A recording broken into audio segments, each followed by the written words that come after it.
5:30 p.m. and I will call to order the March 24, 2020 meeting of the MISD Board of Trustees. Pursuant to Governor Abbott's temporary suspension of open meetings laws issued on March 16th, this meeting will be conducted via video conference and/or audio conference, which will be audible to the board and public and allow for two-way communication. We will begin with a moment of silence and a pledge to the United States flag and Texas flag.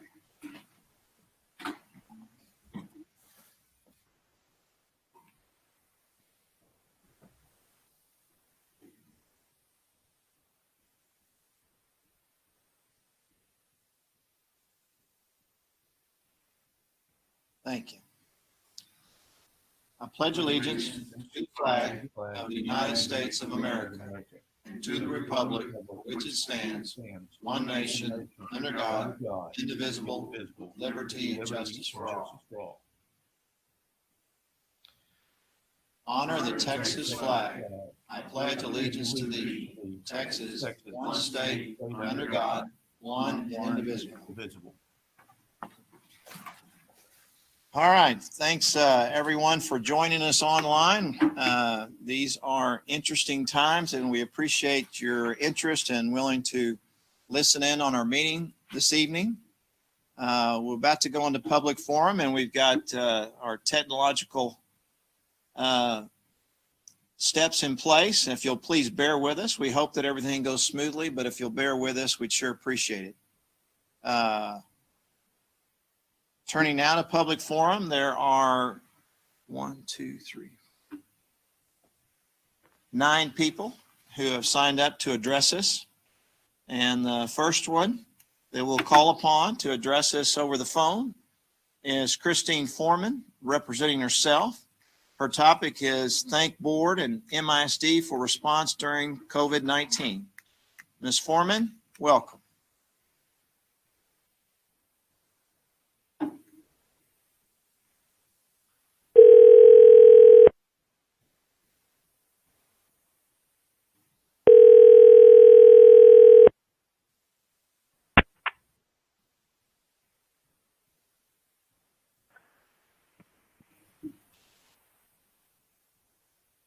Ms. Foreman, are you there?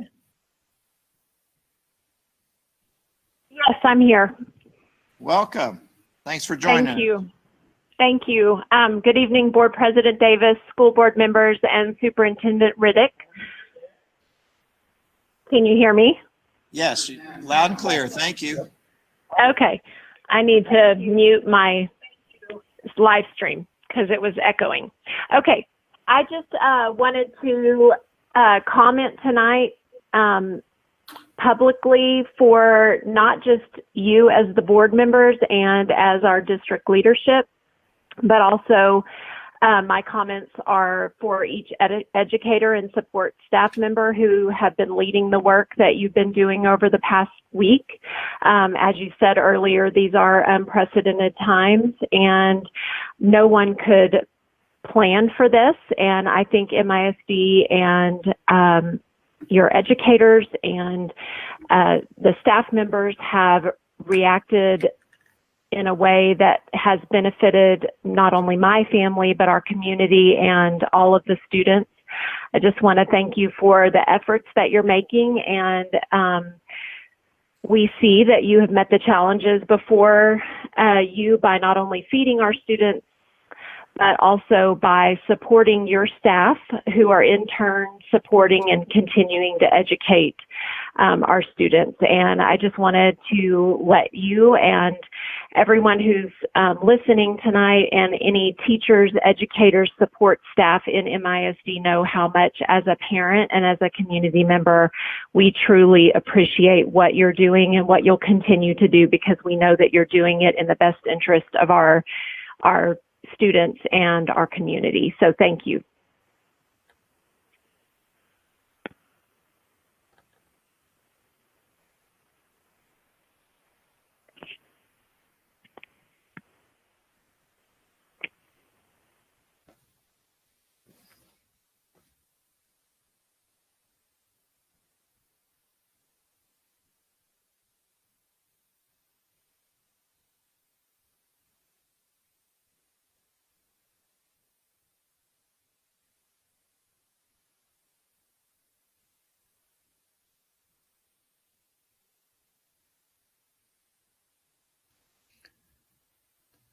Can y'all hear us? Hear me?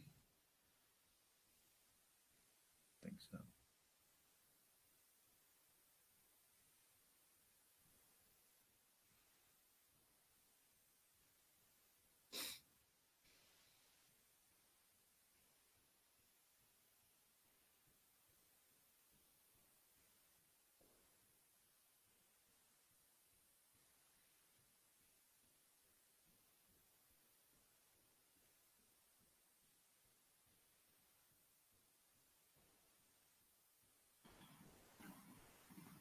During this pause, I see that we have some speakers with some 214 area codes. I just wanted to make sure that those that are unfamiliar with our MISD public forum policy, that each of the speakers are asked to limit their remarks to 3 minutes. So I ask everyone to please adhere to that 3-minute time limit.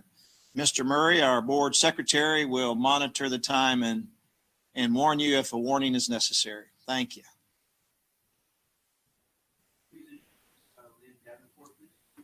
Lynn Davenport, representing herself. Topic, charter partnerships. Ms. Davenport, welcome.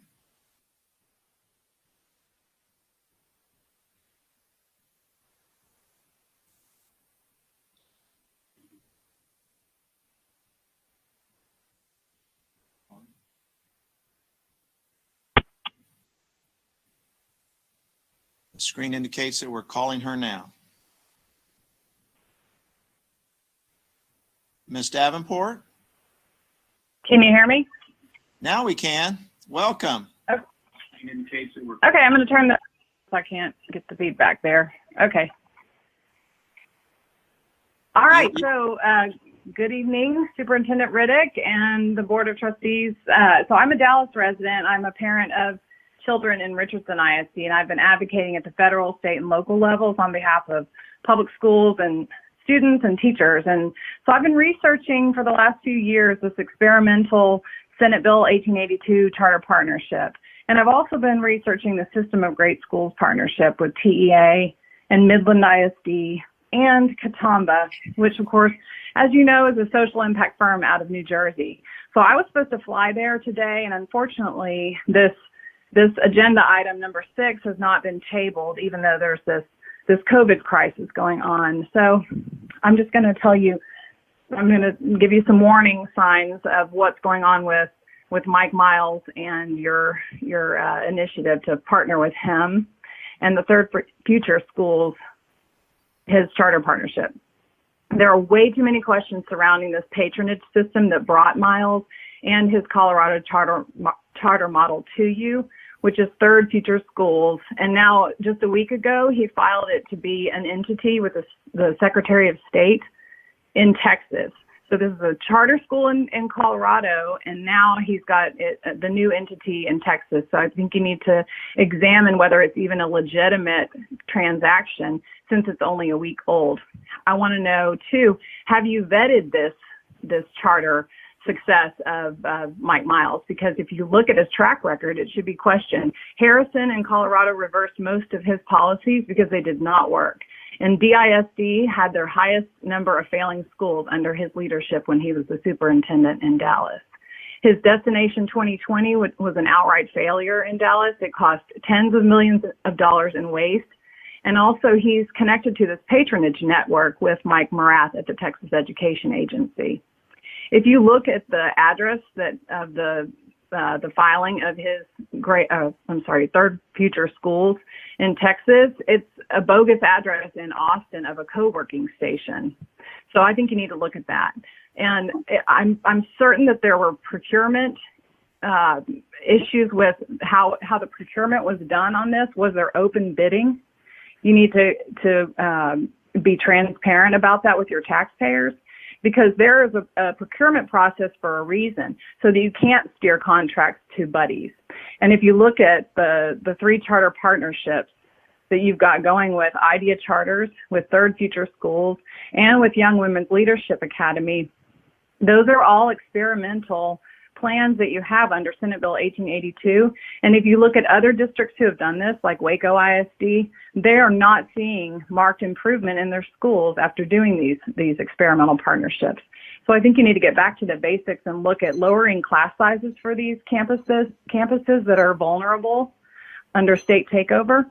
And I think you need to get back to the basics of time-tested reading strategies and not narrowing the curriculum to the STAR test, which is why these schools are ending up on the failing list anyway, because they are not getting the resources that they need. And getting back to the basics will lift up these campuses. And I believe that Midland ISD could do this on their own. They just haven't had the political will to do that thus far. Ms. Davenport, we've reached Yeah, the 3 minutes, so if you'll just wrap it up, please. Thank you. Okay, that's it. I just wanted to encourage you to look to your community and look to Midland to lift up these campuses rather than outsiders with controversial histories. Thank you. Thank you, Ms. Davenport. Next up, we'll be calling Anna Brenning, representing herself, I believe, and the topic is companies being considered for in-district charters. We will be calling her now.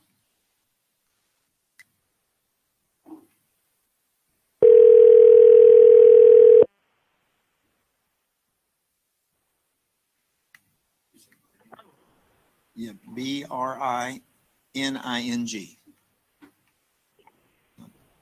Correct. Is it Miss Brenning? Brining. Brining. Okay, Miss Brining, welcome. Welcome. Is it my time? Yeah, oh, I'm sorry. Yes, we're now in public forum, and you're up. And we understand your topic is companies being considered for in-district charters. And as per our district policy, you have the floor for 3 minutes. Okay. Thank you. Thank you for the opportunity. Greetings. My name is Anna Brining. I reside at 2175 Kessler Court, Dallas, Texas, 75208. I'm a 25-year veteran principal educator in Dallas ISD. I had the privilege to serve 16 years as the principal of the Rosemont School, Dallas ISD's first two-way dual pre-K-8 academy. During my 25 years in Dallas ISD, I served with many superintendents, including Dr. Mike Moses, Dr. Nahosa, and Mr. Floyd Mike Miles. The number one priority of a school district is the safety, health, and well-being of all students and staff. This is the core belief that should anchor all decisions. I agree with Stuart Doreen from the Midland Reporter Telegram that Governor Abbott's decision to cancel STAR is an opportunity to give Sam Houston school community a second chance. Provide the necessary support and resources for the community to turn the school around. That being said, the decision to turn one of Midland's ISD struggling schools into an in-district charter is a decision to hand the student, staff, and community to a third party. Say goodbye to any and all local decision-making. There will be no teacher input, parent, and community input. It is imperative that these individuals and companies be vetted. Is there a history of success? If you choose to hand over your children, teachers, staff, and parents in the Sam Houston community to Floyd Mike Miles, here's what you can expect. Only top-down decisions absent of any teacher or parent input. Do not question what you have been told. Expect little to no communication, training, or professional development with support to implement. In fact, the adult learning will be recycled PowerPoints from Colorado Springs. All professional learning will be void of any research or best practices. There will be zero financial transparency. Expect his actions to be contrary to his words. Expect chaos. A concrete example we had in Dallas, and went for 3 years straight, that he would walk up on stage, put up a PowerPoint, change the name and date. Sometimes he didn't even do that. There'd be no agenda. There'd be nothing. His academic chiefs would be running around because he'd say, now we're going to a breakout session. They had no idea what was going on. And then whatever he said, once you went to the school to do it, the feedback was totally contrary and to what was being stated in there. So I just think you need to be ready to expect chaos and never to question what he has said needs to be done. You know, there's a quote from that article from the Midland paper that says, he says, third future executive Mike Miles said in February that schools connected with Senate Bill 1882 benefit because the outside operator receives $1,000 for each student. Our students, $1,000 for each student is not worth having this man come in.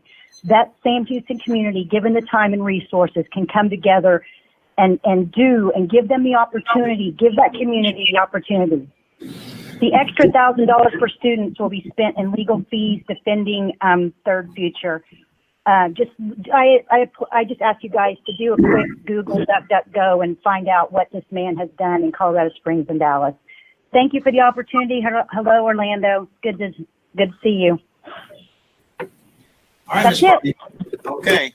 Thank you very much. Thanks for joining us. Thank you. Thank you very much. I appreciate it. You bet. All right, next we're going to call Kristen Yaden, representing herself, and the topic says Third Chance. I don't know if that's the topic or Third Future Schools, but we're calling Miss Yaden now.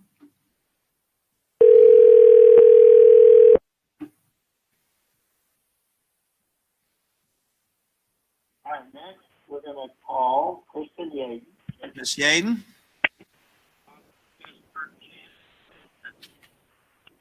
Miss Yaden? Yes, sir. Can you hear me? Yes, now we can hear you. Welcome. You have the floor. Perfect. Good evening, everyone. I'm here, not there, but virtually to speak in opposition to Third Future Charters and Mr. Mike Miles. Based on his track record in Dallas and the fact that he has a relationship with Morass, we, the public, can see that this is a good guy deal. Morass is calling the shots, and he sent Miles here to extract tax dollars before our well runs dry. After parents protested outside his door, Miles left his contract in Dallas early, packed up his family, and went back to Colorado. This man has a track record of companies and jobs around the country chasing government contracts. He's a chief for change, which means he's in the same club as Riddick.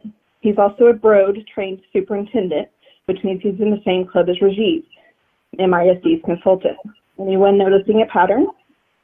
He hired his own sister to fulfill his contract with the New Jersey school a few years ago after he left early, and after she was fired from her Department of Defense job, partially due to, of all things, nepotism. Local control has clearly already been taken away from our board, and it's being run in Austin by Morass and AJ Creep, or whatever he changed his name to. But we can't turn over our decision-making, governing, and budgetary authority to this man. He may have won some fake awards by a charter school association or city council in Aurora, but he doesn't have a proven track record on student success in Texas. In fact, he has a proven track record of shady business deals, and I simply can't stand here in good faith and allow this to happen without speaking against it. I encourage each of you to vote no for this Third Future deal. Mike Miles himself said, "You don't need my help. There is nothing here needing to be fixed." So I ask you, why are we handing over control? Control of our money, our staffing, and our governance. Paperwork was filed last week by Miles, which means he feels pretty confident that you all are going to vote yes. Makes me wonder what conversation this board is having outside of open forum. Mike Miles has had enough chances, y'all. He doesn't need a third chance to rob our children's future. Vote no, and let's keep the control local. Thank you. All right, Ms. Yaden, thank you.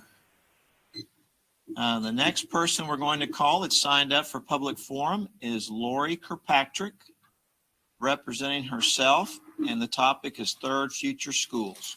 We'll be calling Ms. Kirkpatrick.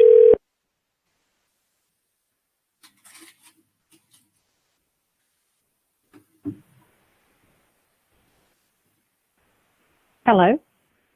Ms. Kirkpatrick. Yes. Hi, this is Rick Davis, MISD Board, and we're calling you. You now have the floor for 3 minutes as part of our public forum. Welcome. Oh, okay. Thank you, sir. Yes, my name is Lori Kirkpatrick, and I am a parent of a Dallas ISD fifth grader. And I wanted to speak to you and your community tonight regarding agenda item number 6, and the Third Future Schools potential negotiation. I became aware of this and I wanted to reach out to you and did send an email to you and your board this morning, which I trust you received. I wanted to tell you a little bit about our experience here in Dallas with Mr. Mike Miles. As you probably know, he was the superintendent here from 2012 to 2015. And he made great promises coming in terms of educational outcomes for our district. And unfortunately, since he was here and has left, we have seen quite the opposite. He sold Dallas, our community, and the DISD on a teacher merit pay system known as TEI. And he assured us that this system, which was modeled after the school district from which he came in Colorado, which was the Harrison School District 2, would do great things here in Dallas. And you probably are aware of TEI as well, because there was a select group continuing to sing the praises of this teacher merit pay model down in Austin. But I want you to understand the reality of that system and what it has done here in Dallas. The reality being that our student achievement, our student outcomes are actually flat to regressing since TEI was implemented here under Mr. Miles. And that information is readily available. I sent you some charts from NAEP, or the National Assessment of Educational Progress, outlining the Dallas student achievement of 4th and 8th graders in reading and math since 2011 to current time. And that data is available for everyone to look at if you want to look it up for yourself on the NAEP website. Additionally, we had drastic teacher turnover in our district as a result of TEI, and in fact, our teacher turnover almost doubled. It went from 12 to 22% under Mr. Miles. And with that came a great loss of veteran teachers, and our inexperienced teacher percentage has now gone up greatly. We were at about 36% of our teachers having 5 or less years of experience. Now we're up to closer to 50, right at 47% of our teachers having 5 or less years of experience. I think it's notable as well for you to understand and for your community to know that the school district from which Mr. Miles brought this pay system, the Harrison School District 2, has stopped using it as of last year, citing high teacher turnover. Ms. Kirkpatrick, let me break in real quick. We're at the 3-minute mark, so if you will wrap up your comments. Sure. Thank you. So, yes, thank you. So mainly what I wanted you to know is, and my advice to you would be to have someone with professional educational experience analyze any data or any promises that are being made to you by Mr. Miles to ensure, in fact, they are authentic educational gains and not just words. Thank you so much. All right. Thank you, Ms. Kirkpatrick.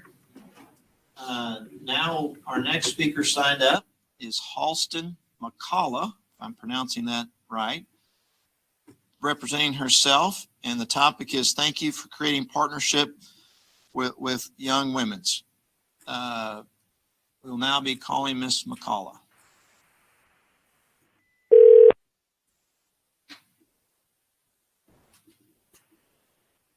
Hello. Ms. McCullough?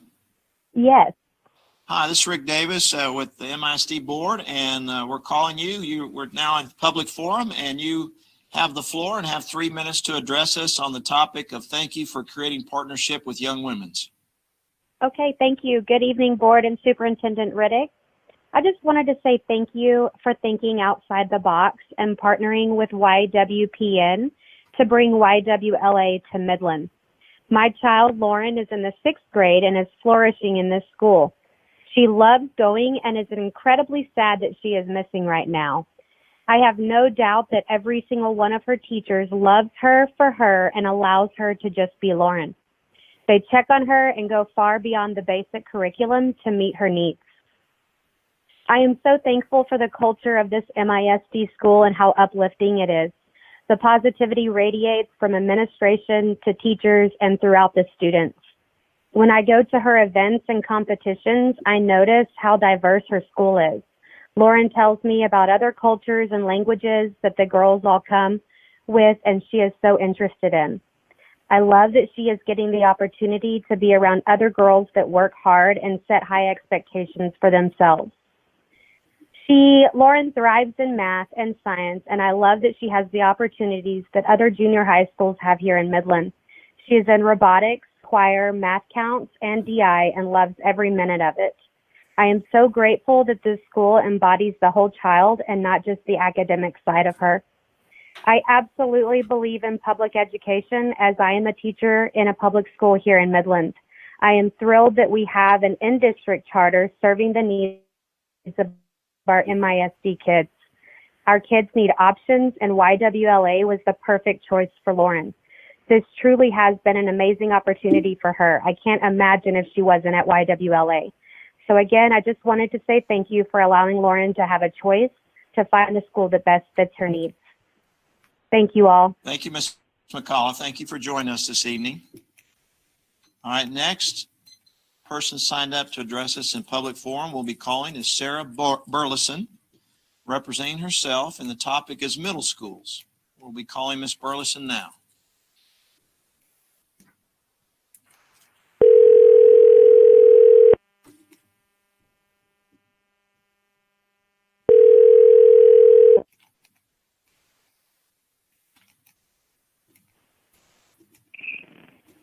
Ms. Burleson? Yes. Hi, this is Rick Davis with the MISD board, and you're have the floor for the next 3 minutes as part of public forum to address us on the topic of middle schools. Welcome. Thank you. Weird times. I'm here to address the need for the district to move forward with moving grade 6 to middle school and the freshman students to the high school campuses. It's been important to us for the last 20 years as we've tried to pass bonds for high schools that these moves would be important for our students. It's time that we just do it.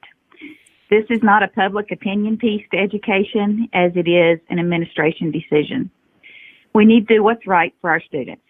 If it takes portable buildings, then that's what we need to do for now. If we have to cut back on programs, that's what we do for now. We can provide 6 middle schools. Portables might not be needed as we spread out our 6th through 8th grade students.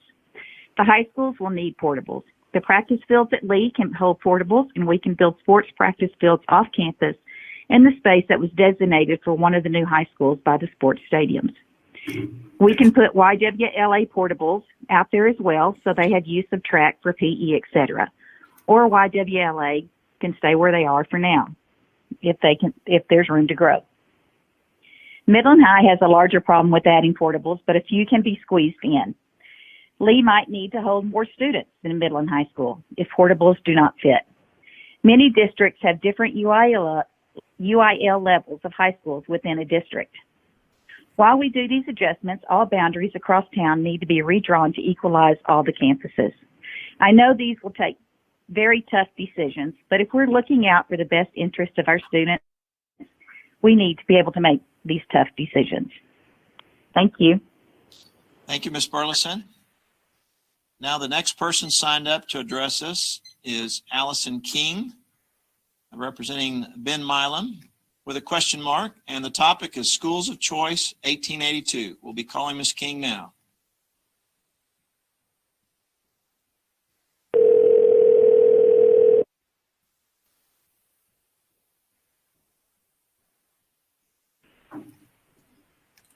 Ms. King?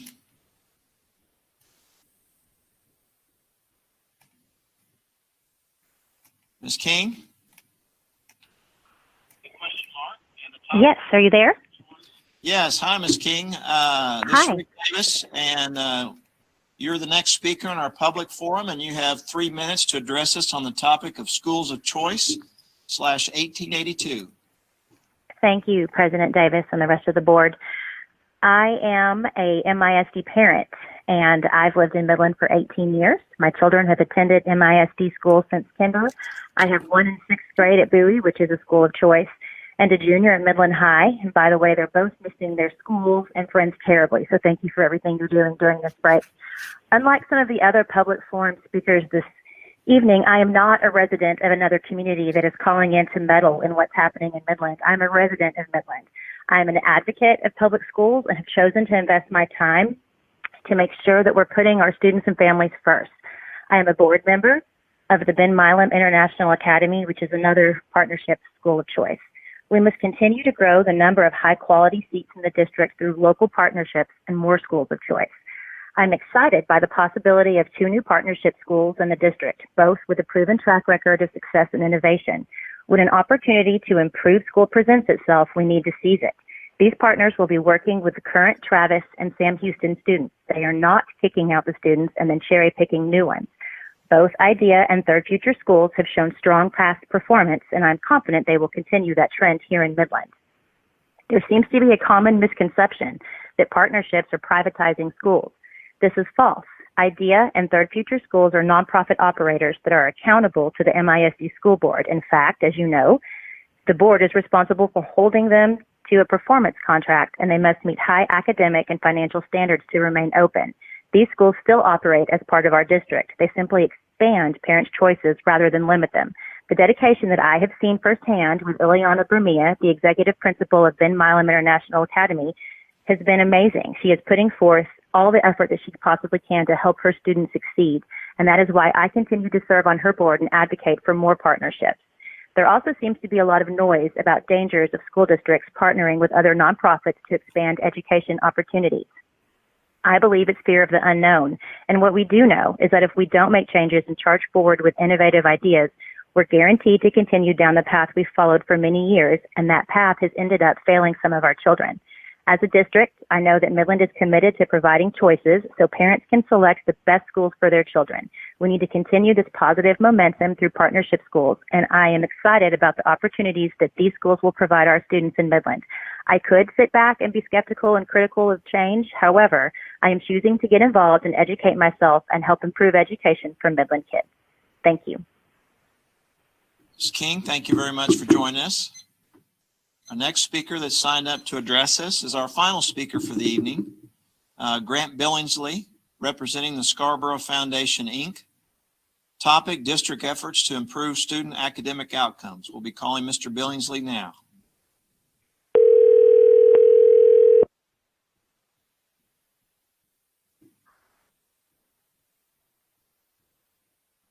King, thank you very much for joining us. Next speaker that's signed. Mr. Billingsley?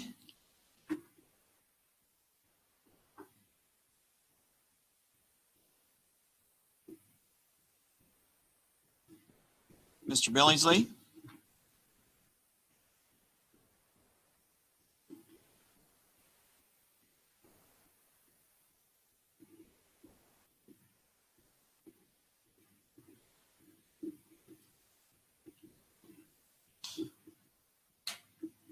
Mr. Billingsley?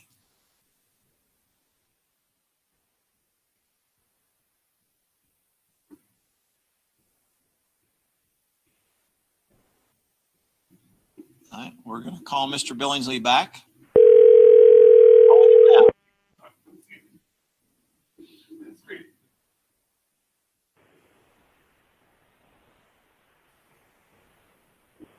Mr. Billingsley? Hello, can you hear me? Yes, we can. Welcome. We're now part of Public Forum. You're our final speaker, and you now have the floor for 3 minutes to address us on the topic of district efforts to improve student academic outcomes. Welcome. Thank you. Can you hear me? I'm sorry, I'm like the others. Can you hear me? We can hear you just fine. Thank you. All right. Mr. President, trustees, Superintendent Riddick, my name is Grant Billingsley. I live in Midland, and I've lived here for 45 years, and I'm the proud father of a graduate of MISD. But tonight I'm calling in my capacity as Executive Director of the Scarborough Foundation, Inc., a private child support to the district through the Midland ISD Education Foundation since 2013. I can say with certainty that education is the top priority for the board of the Scarborough Foundation, and helping Midland ISD and our community improve student academic outcomes is central to what we try to do. My message this evening is threefold: to thank you, to commend you, and to encourage you. First, I want to thank you for committing yourselves individually and as a board to the rigorous requirements of TEA's System of Great Schools, which provides a strategic framework for improving school and student performance.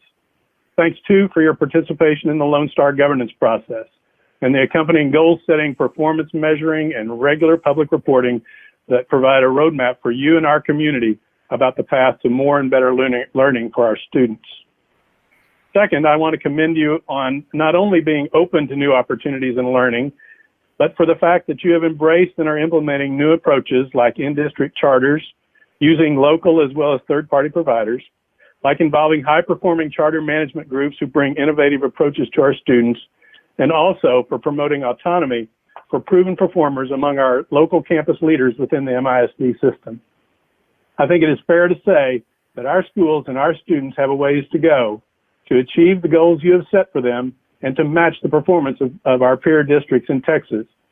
And truly, adhering only to the practices of the past is not likely to facilitate our students catching up, much less expedite getting our students where we want and need them to be. Finally, I encourage you to continue to be bold as you seek new and better opportunities that serve our students, teachers, and schools. Thank you for working to find a way to do something new in Midland for the district and with IDEA Public Schools. Thank you for going deep and being thorough as you identify other high-quality partners and opportunities like Third Future Schools that's before you tonight, all of which can help make excellence a real possibility for even more of our students. Thank you for your participation. Thank you for your service to our community. Thank you, Mr. Billingsley. Thank you for joining us this evening, sharing your thoughts. Huh? All right. That concludes all the speakers we have signed up to address us during public forum. So we will now move to our agenda item number 4, which is our consent agenda. 4A is our past board meeting minutes on page 9 of the meeting packet. 4B is our monthly financials on page 18. 4C, our budget amendment on page 30. 4D, monthly expenditures on page 33. 4E, monthly investment report on page 52. 4F, contracts over $100,000, page 59. Personnel appointments, page 61. 4H, revision of bid award for RFP 200010676 and RFP 200010986 on page 67. 4I, allotment and TEAC certification for the school year 2020 and 2021, page 71. 4J, grades 9 through 12, English Language Arts, instructional materials allotment, page 73. 4K, compensation during emergency school closure resolution, page 82. 4L, delegation of final hiring authority of contract personnel to superintendent, policy DC local during emergency school closure, page 86. And lastly, 4M, purchasing during emergency school closure resolution, page 88. Board members, are there any of those consent agenda items that need to be pulled for any reason? Yes, could we pull K, please? And L as well. All right, any others? All right, so we have pulled, go ahead. The other one was on the, it was on the personnel resignation. I think it's G. G, personnel appointments, all right. Any others? All right, so we're pulling from the consent agenda for further discussion. Item 4G, personnel appointments on page 61. 4K, compensation during emergency school closure resolution on page 82. And 4L, delegation of final hiring authority of contract personnel to superintendent, policy DC local during emergency school closure on page 86. That means that consent agenda items 4A through F and 4H through J and 4M are deemed approved by consent. Now taking them up in the alphabetical order on the agenda, we'll take up 4G, personnel appointments, page 61. Mr. Bishop? The other question I have, Mr. Riddick, is that,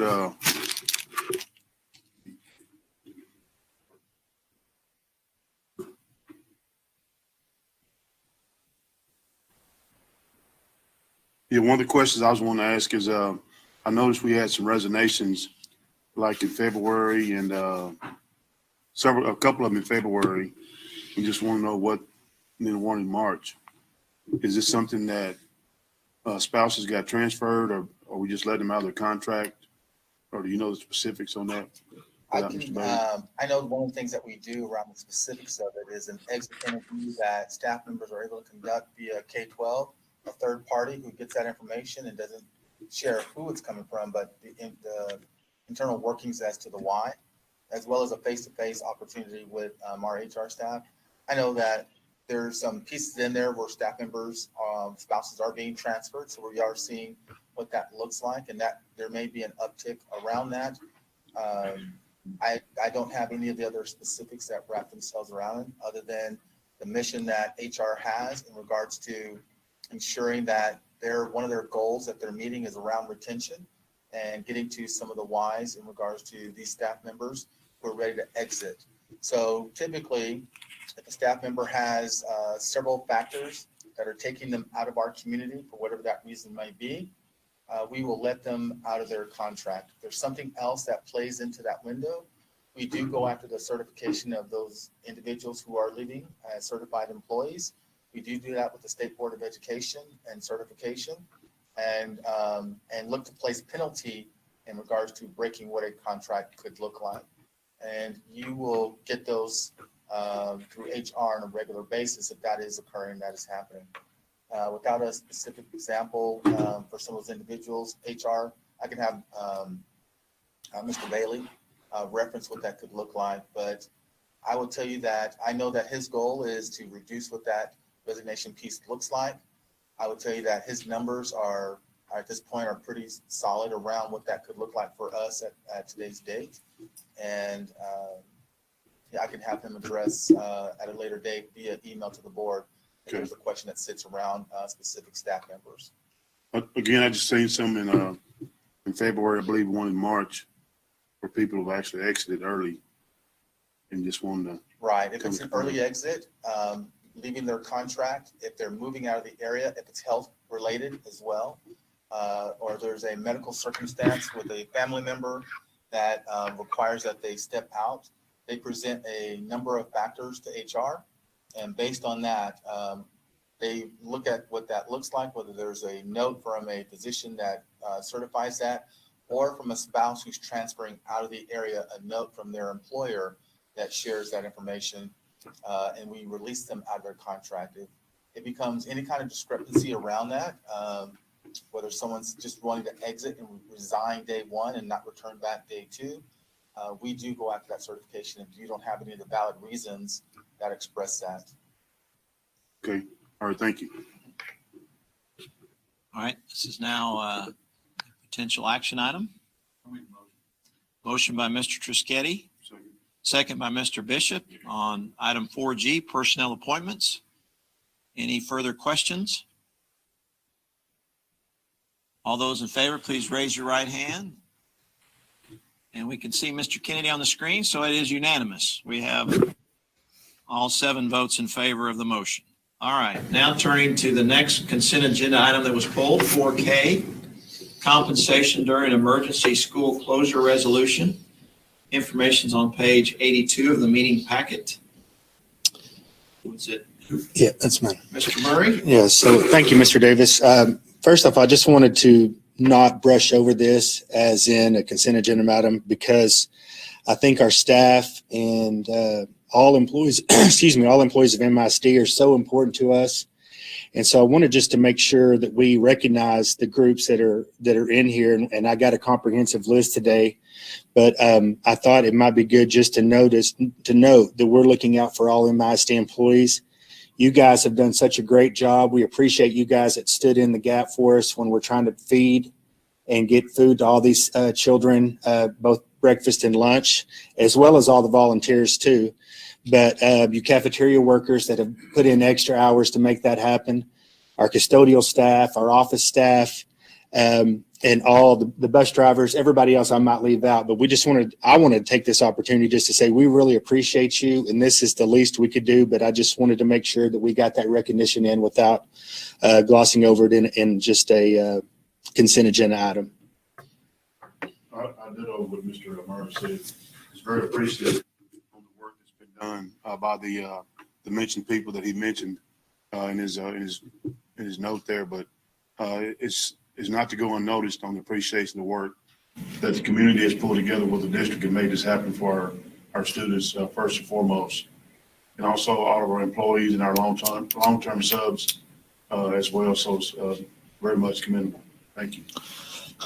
Mr. Davis, I'll echo Mr. Murray. I wanted to pull L. You can take K and L together, but I just felt, given the current status of our community and the nation, that this was something that we need to pull out to make sure that we highlight the work that's being done by the superintendent and his staff, the teachers, the campus administrators, the janitors, bus drivers, everyone just really pitching in and doing what's best for the students of this community. So I just felt like a vote was better than a consent agenda.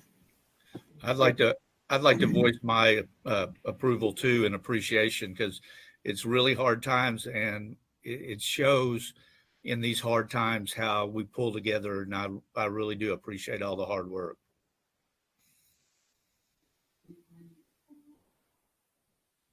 Yes, sir. One of the things that we do when we do go on break, we begin a heavy intensive cleaning on the campus level. So during the flu season, that's occurring on weekends.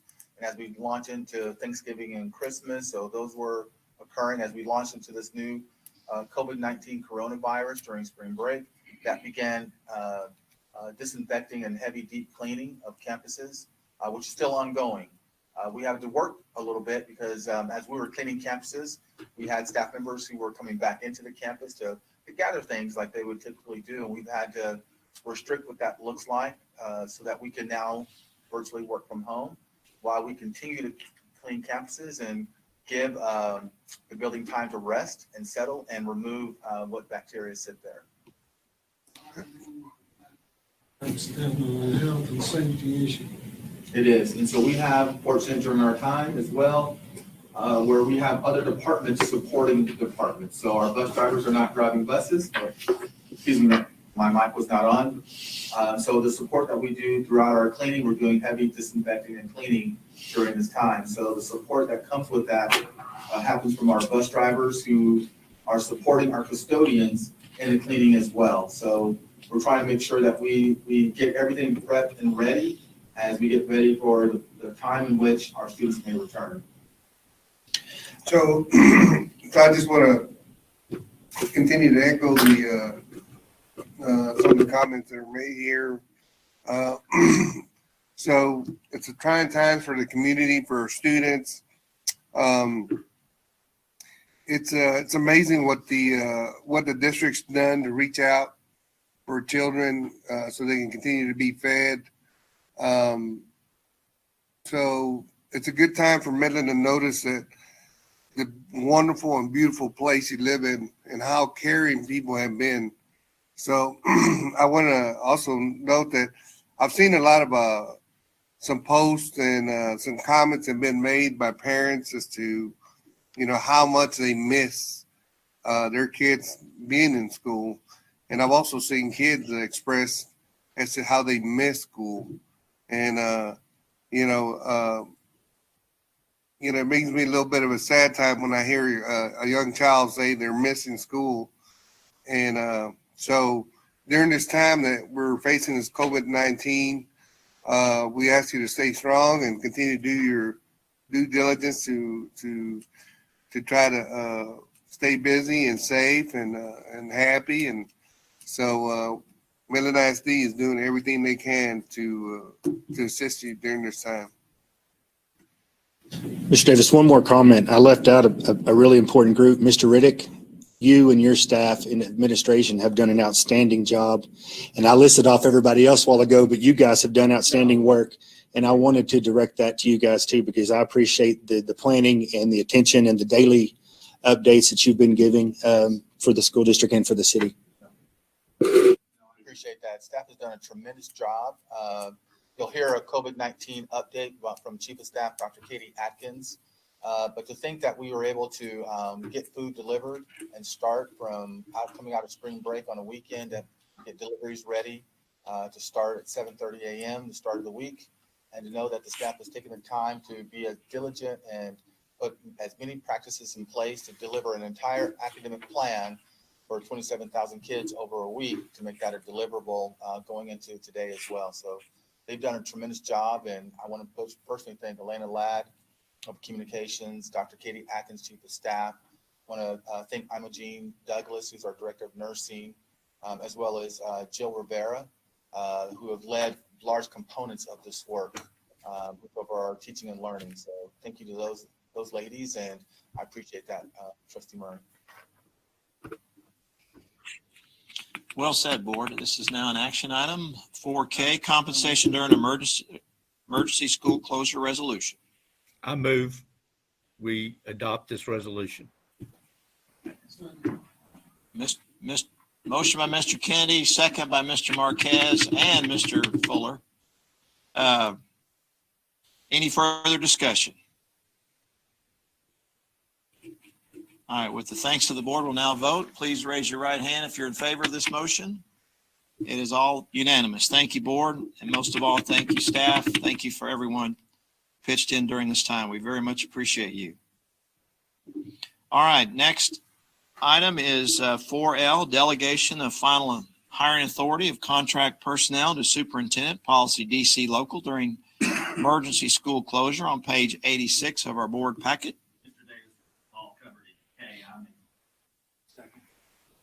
Any discussion? No, just keep hiring. Keep hiring and be ready for whenever we're back in full session. So, and once again, appreciate all the hard work that's going on behind the scenes to continue to keep this district moving forward. So,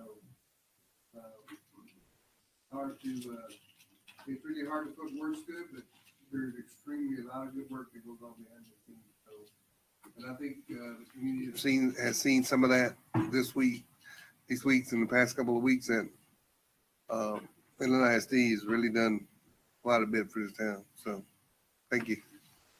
I do have a question, Mr. President. Well, just for Mr. Riddick, on the authority of hiring the people that you see fit for your staff. I guess as those people are hired in your cabinet, would you please keep us updated? Oh, absolutely. On those? There are two areas that we're certainly navigating. They're working through that with their own communities, but we're working through it here currently right now. But absolutely. Okay, thanks, sir. Move. All right, motion by Mr. Bishop. Or we already had the motion. Okay, sorry. Oh, somebody said, okay, go ahead. We've already had a motion second. Any further questions or discussion? All those in favor, please raise your right hand. I can see Mr. Kennedy's hand, so it is unanimous. Thank you, board.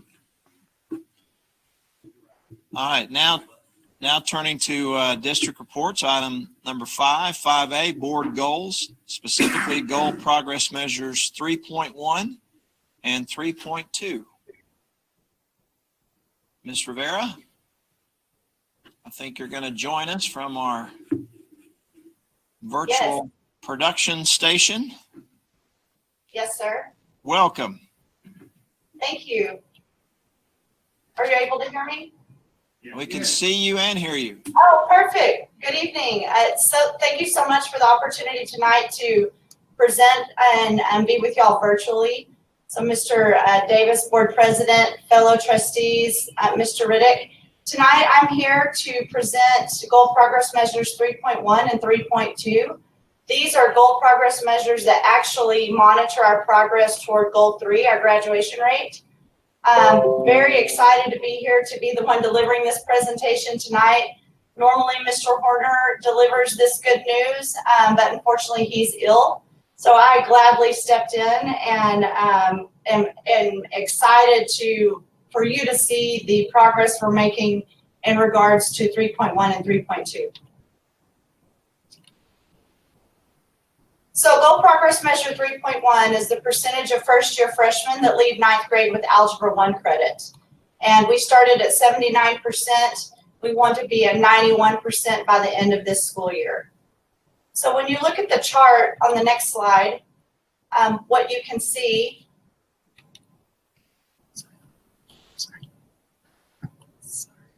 great is middle of year last year at this point we were at 84%.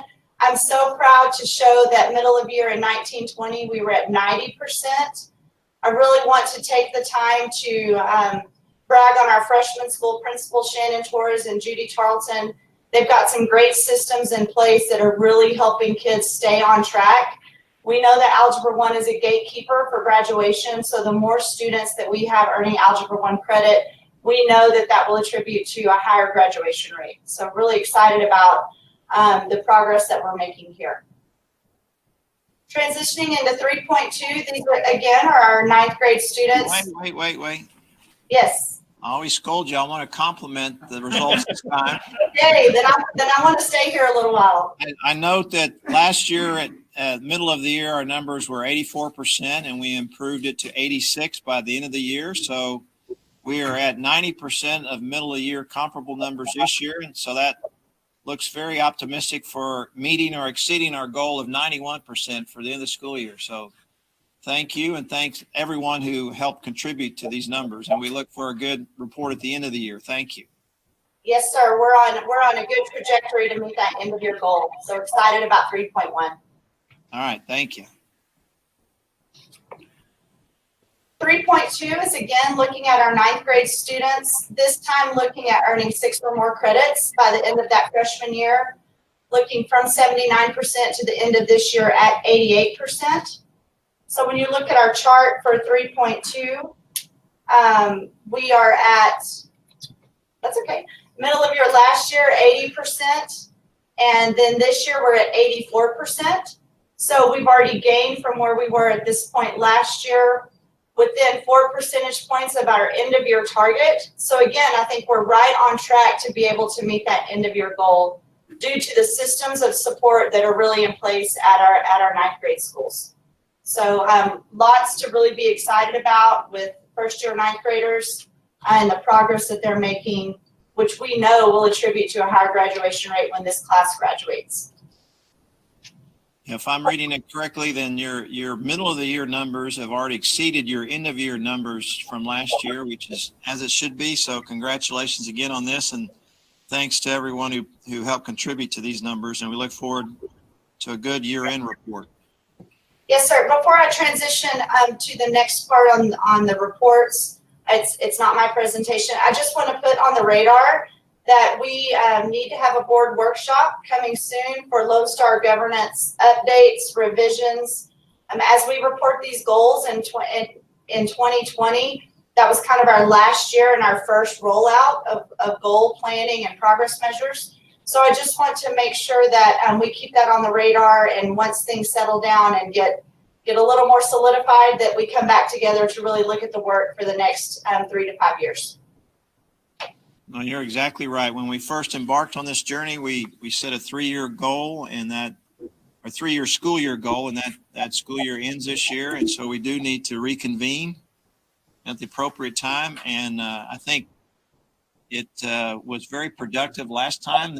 What I'll call the teaching and learning team gave some thought in advance of our retreat meeting as to what those goals should be and why, and present the reasons. And so it sure would be helpful once everything calms down and we address all the online learning that's going on and everything else, hopefully transitioning back to the classrooms. We hope that circumstances will warrant that we do need to reconvene and do all those things. But that advanced work by the teach and learn team will be very helpful. So thank you for reminding us. And I wanted to, I've got my mic on. So I wanted to add to a comment here for our MISD community that, so we embarked on this 3 years ago. One of the important things to take away is that nobody else had done this. If maybe somebody can correct me, but we're one of the first school districts in the state of Texas to embark on this journey. And it's really provided a lot of results, information, ability to come to a consensus as to how we're going to move forward. And the public we've had full transparency during this time, and the public can see the measure of how the district is moving forward. You know, I would say that with any plan, you know, it's not perfect, but the district has learned so much from embarking on a journey. And I want to thank my board members, the leadership, our school district, our teachers for embarking with us during this time, because like anything that, you know, something new is not easy. And but I think the district has gained so much knowledge by going down this road, and the fruit is still to come for everything that's been done on the work of Lone Star governance. Thank you. Yeah, I agree. I think while we have not hit the marks that we wanted and set 3 years ago in every case, I think in every case there has been, the trend line is going up. On this progress measure 3.1 is an example. Our baseline was 79% of first-time ninth graders were on track to earn Algebra 1 credit. Now in the middle of this year, in this school year, we're already up to 90%. So the trend lines are going up from where we began this journey. And so I think that is a big takeaway positive. We do have our work cut out for us to reconvene and set SMART goals and move forward and make sure that the progress continues in each and every goal, which is not always the case. But I think in each and every goal, there has been a trend line that's going up. That's what's positive. And I think it is in part due to the, you know, the monthly focus, the monthly reporting, and the monthly transparency of where we stand as a district and keeping the focus on academic achievement. Any other comments before we move to the next district report? I'd just like to make one observation. Given the fact that we are in difficult times, it seems to me that we are being afforded an opportunity to exploit virtual learning and hone it to the point that we are skilled artisans as staff members, teachers. So I see this as an opportunity to enhance what we've seen in these two reports. I had a comment from a student the other day who said, wow, I like this virtual learning process. So what we should do, I think, is take advantage of what is definitely a negative situation in terms of the virus. The fact that kids are not in school, and use it to enhance that offer. I agree. Yes, sir. All right, moving to our next district report, 5B, Chief of Staff update, page 98 of the meeting packet. Ms. Atkins, welcome. I guess you'll be joining us in our virtual production room when Ms. Rivera exits.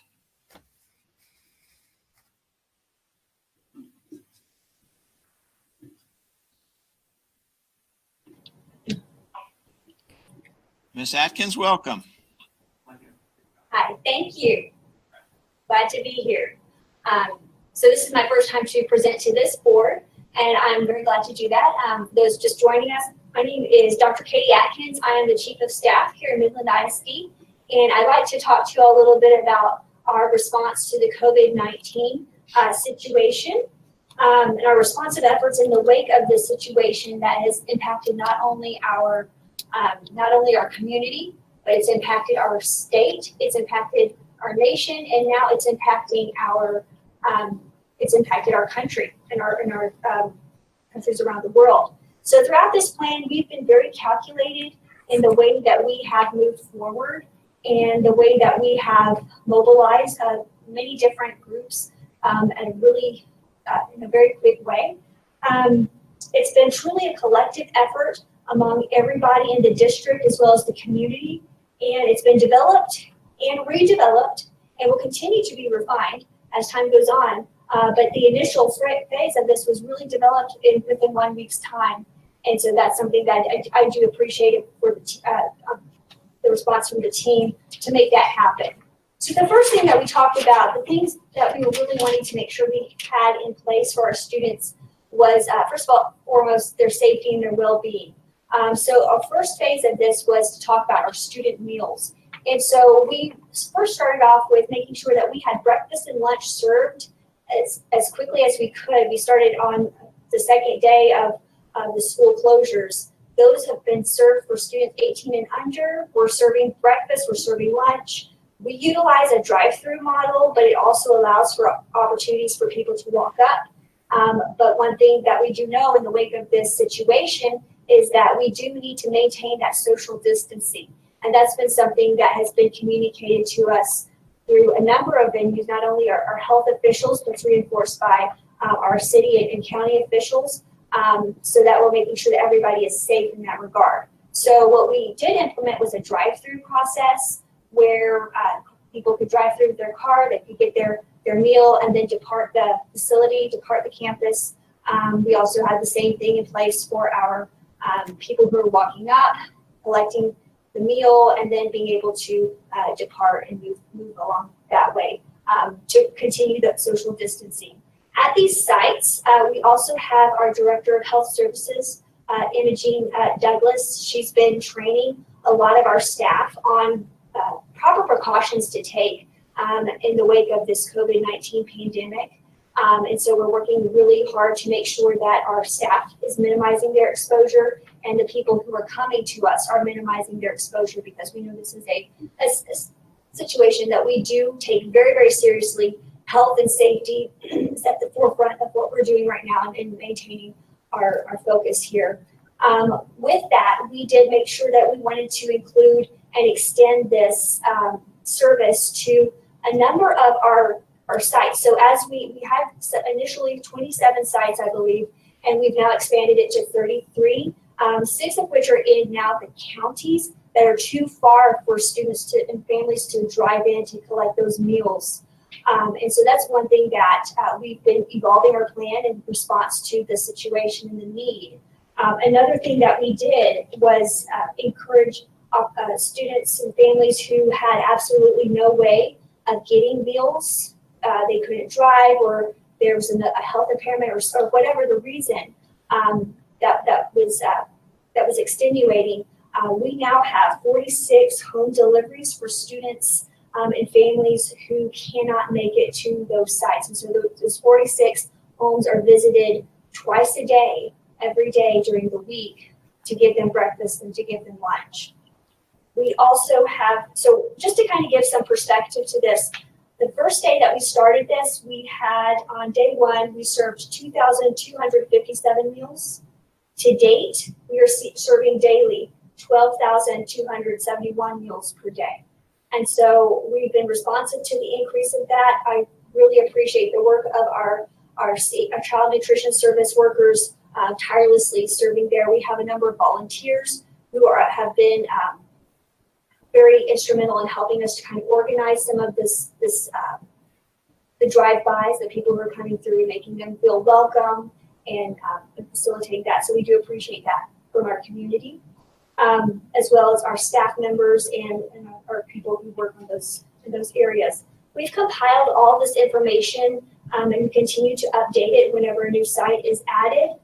It's at our website at midlandisd.net underneath our COVID resources. We've included a number of things there. So student meals is something that we are committed to continuing. We want to make sure our students are fed. We want to make sure they're safe, they're healthy. And so we are continuing that process, and we'll continue that as long as we must. The second area that we discussed, that we moved to, was our academic plan. Can you advance this slide? There we go. There we go. All right, so with our academic plan, the next phase of this was to make sure that while our students are at a school, they have opportunities for enrichment. And we wanted, that's what we want to make sure that they're able to continue on with delving deeper in some of the standards that have already been taught to them and giving them those enrichment opportunities. So beginning this past Monday, we started to roll this out. This plan is in continuous refinement, and we'll continue to adapt and respond as needed. So we included, ideally, we would like everyone to utilize the online option. We're going to make sure that we're limiting exposure. We want to make sure that we're keeping distances and things of that nature. And the best way to do this, and this is how we've been, guided by our Commissioner of Education. We're on daily calls with him. Is through these online opportunities. But at the same time, we realize that there are students who do not have access to the internet. There's no way for them to get those resources. And so we did provide a low-tech option in which we utilized paper packets. Now, we have to keep in mind that those paper packets are about 60 pages in length because it covers an entire week's worth of enrichment activities for specific grade bands. So that's one thing that we did have in place specifically for our students who do not have those online options. And that's one thing that we're continuing to message out, is that we want to make sure that if we do have all those high-tech opportunities, we're taking that route rather than all going for the hard copies of the packets. Because if we do that, we are not going to be leaving what we need for our students who are most vulnerable, and those are the students who don't have those resources at home. So we're continuing to work with parents and students in that regard. I do want to talk a little bit about our teaching and training crew that we really worked to develop this. They developed this in less than 1 week's time, and then immediately got to consider the printing time. It took at least 3 days of printing, continuous printing. And Mr. Wendell and Ms. Faye, our dedicated print staff in the copy room, have been working tirelessly around the clock to make sure that these packets are in the hands of the students who need them. And so that was one thing that the teaching and learning team had to do, is they had to make sure that they had finalized that, and then we're giving the print shop enough time to get those copied off. So we have those accessible under our COVID-19 section. That's one thing that our great communications department really rallied with us to support, is to make sure it was a one-stop click. Here you go. There's the resources all found underneath that COVID-19 information, along with our health related information, but then also academic and our feeding information as well. Dr. Atkins. Yes, sir. I certainly commend the staff. Again, all hands on deck. This is a unique situation. Appreciate that they are getting those resources to the students and the parents, especially those that maybe don't have the steady internet access, the broadband, or the Wi-Fi available at home. Is there any sort, and I don't know how you do this, this is a question. Is there any sort of follow-up or extra care being provided for that stay-at-home mom that has a 5th grader, a 2nd grader, and a toddler, still has to go to work, can't do, the not if all-day school, more of a homeschool type model at home during the day because they're just not at home, and then they feel inundated at night to have this pressure for all of these materials. In the spirit's in the right place. We want to prevent them from having the slide. We hope that they go back to the classroom, but that can feel like a lot of pressure on a mom that's just trying to provide, a roof over her head and a hot meal. Absolutely, and we understand that. So when we designed this, it was not intended to be 8 hours a day of school. This was not intended to replicate exactly what kids get in school, and that's one thing that we had asked through some of those Facebook Live sessions. Is this going to look like what it is in school? Absolutely not, because we do have those situations where parents, they're working all day and then they need to come home, and you can't squeeze in 8 hours after their day at work with those students. So these are enrichment opportunities for students.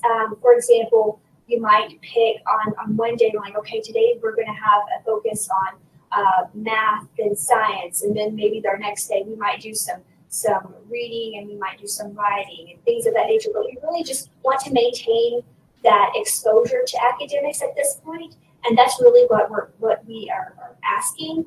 We are not grading these packets. We understand that this is a really stressful time for everybody because we're having to redesign the way of doing everything, basically.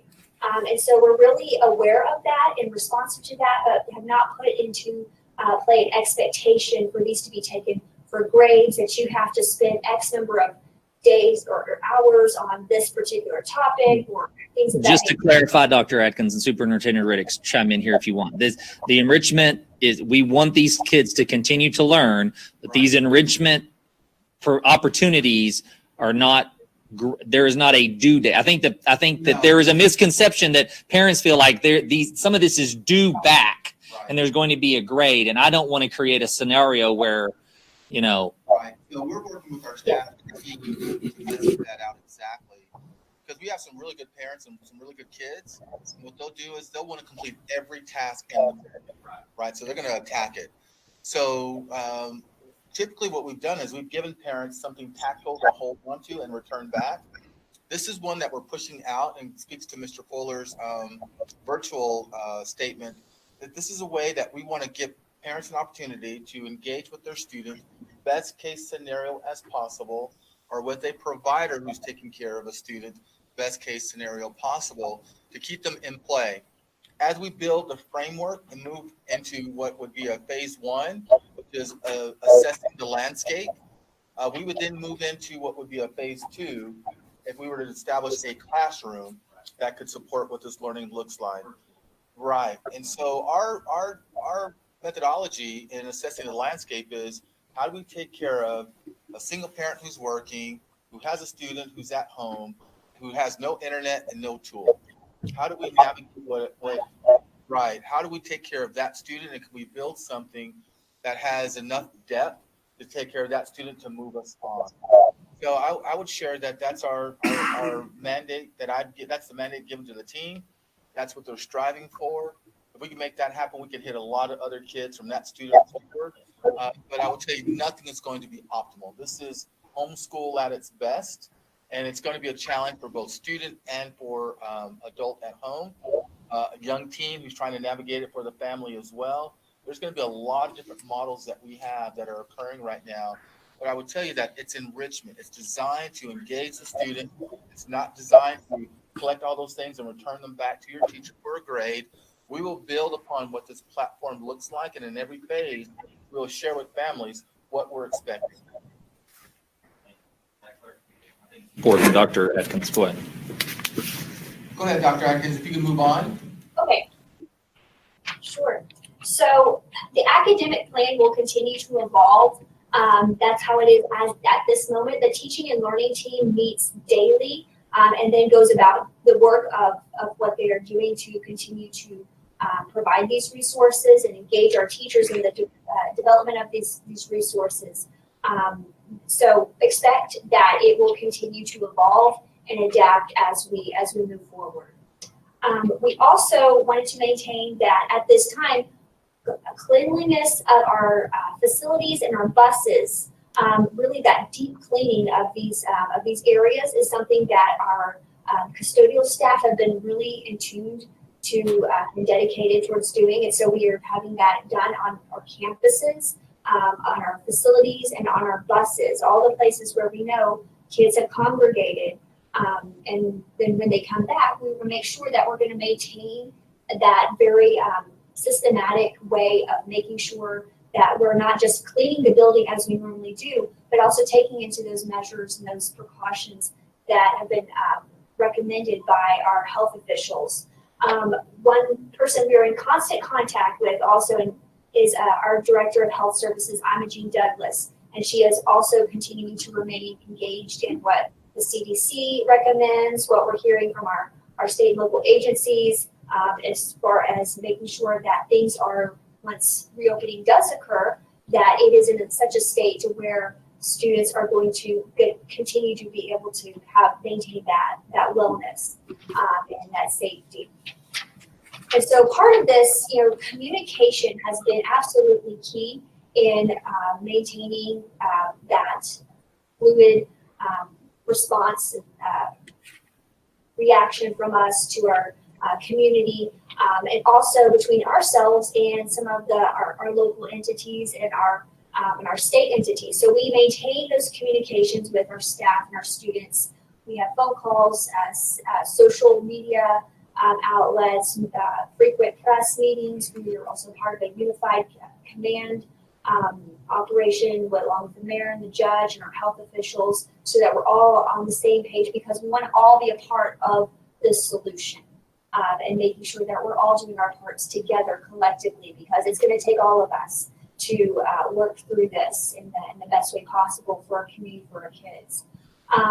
We've had collaboration with the city of Midland, and just our social media. I mean, we've been really grateful to hear from a number of people in the community wanting to help. At this point, we've had over 400 people express just the desire to volunteer.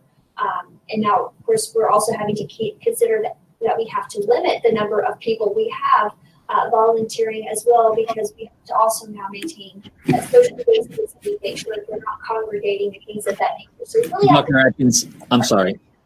Yes, Who's please. coordinating the volunteers effort? So that is a collective effort between myself and Anita Gammersfelder from our Education Foundation. She has done a tremendous job partnering with me and really doing a lot of the work. It's not only just Anita, but we have a number of our secretaries who are also reaching out to families who do express need for the food deliveries. So it's been a collective effort. Anita has been doing a great job in going through that and partnering with me on that. We do have on our website a place for people who would like to volunteer. They just go in, they fill out that Google form. It's in our COVID-19 section of our website, and we do have it there. And so it's great to have a bank of volunteers. So when one person is no longer available, we can call on the next. It's been the outpouring of this has been just tremendous. So we're really grateful for that. And so as we go through our, maintaining that communication with our daily calls. I'm sorry. Yes.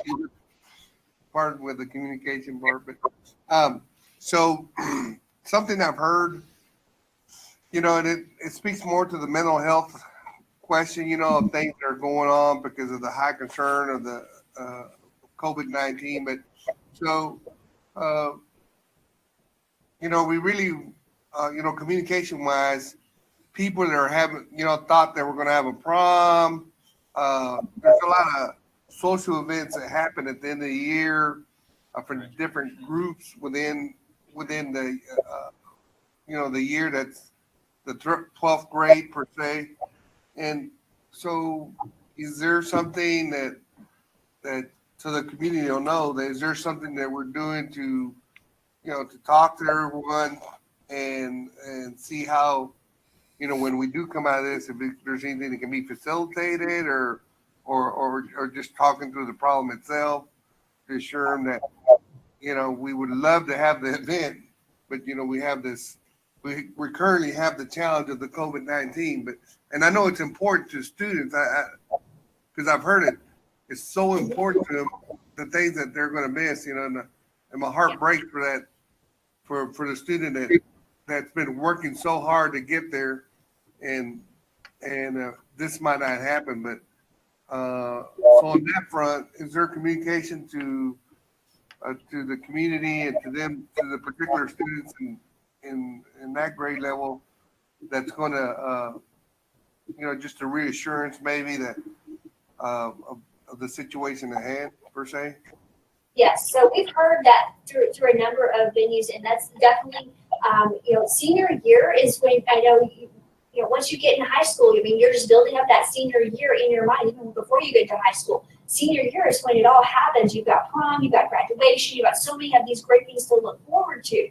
And it's really, I feel for our students who now are having to do things totally different And so that's one thing that we have been working together. We're going to continue to work with our principals with that, with other areas, and really put our best heads together because as a state, as a nation, that's really where we are.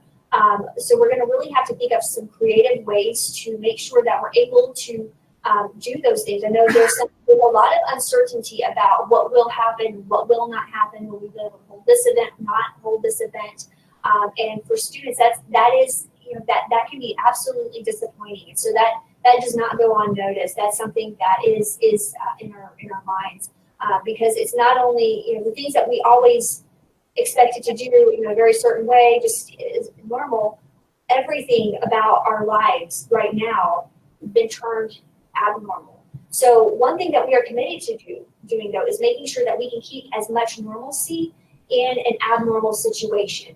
And that's going to take a collective effort of us having conversations with a variety of groups. I mean, we've got to put our heads together. When we work together, we can come up with some great solutions. It may not look the same, it won't look the same in many regards as what we've had as a typical senior year. But a typical senior year now in 2020 is going to look a bit different. So that's what we're talking through. That's something that's at the forefront of our minds, and making sure that our students are being able to move forward with some of those activities. And what can we do to make sure that we're So one of the things that we've done is we put information out to our parents to let them know why the senior highs, what's occurring. And so through the Facebook Live as well, let them know that Lehigh has canceled their prom with the potential to reschedule early May, depending on what transpires here in our community.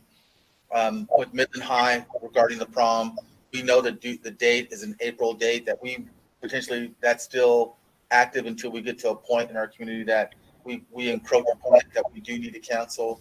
We are working our way all the way out to graduation to see what that could look like for our seniors. And so there's messaging that I specifically give them in regards to here's what this could look like and how do we anticipate a capstone moment that could or could not happen. So we're playing all the way out to the end, as well as what could be here, and ensuring that our parents are getting that information, the campuses are getting that information, and campuses as well on their Sunday call outs or a Friday call out to their community is sharing what that information is. So we're knocking out on the communication side to really throw a big dose into our community around all the numbers and all the aspects of things that we're seeing. And still we will continue to arrive at individuals who don't know things. So we're trying to post it and get everybody to a website or the school website so they're informed. Thank you so much for that extra effort.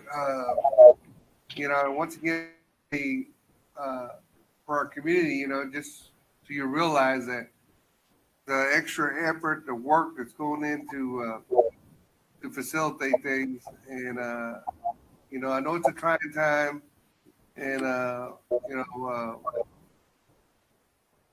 as we move forward, you know, and there's eventually more clarity to the situation.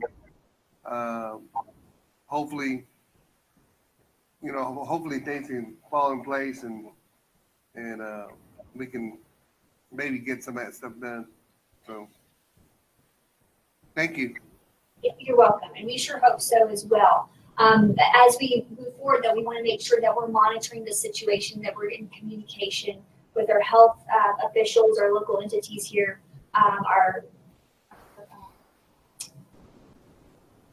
Commissioner of Education, all of these people who are helping to really help us get an informed decision.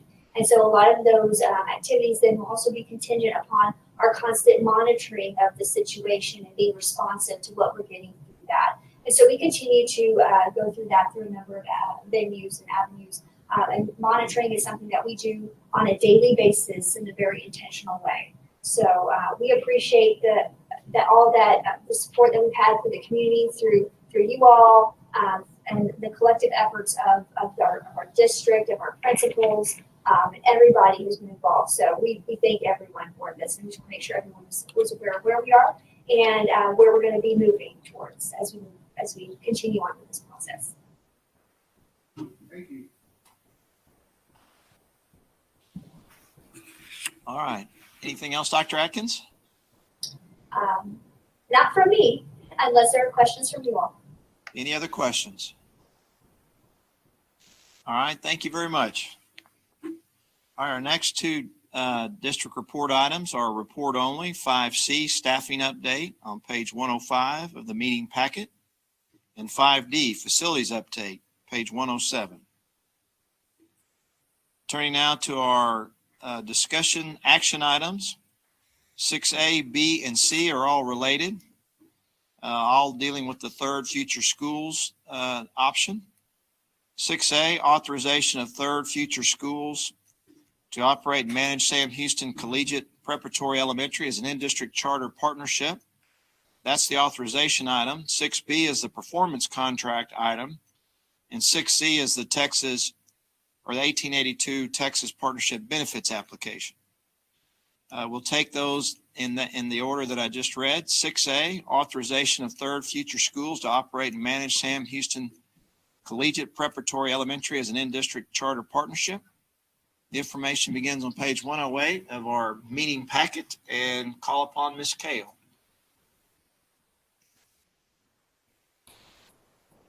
Ms. Kale, welcome. In your remarks about 6A, I hope that you will go in depth as to the process that was utilized in this agenda item to putting it on our agenda this evening.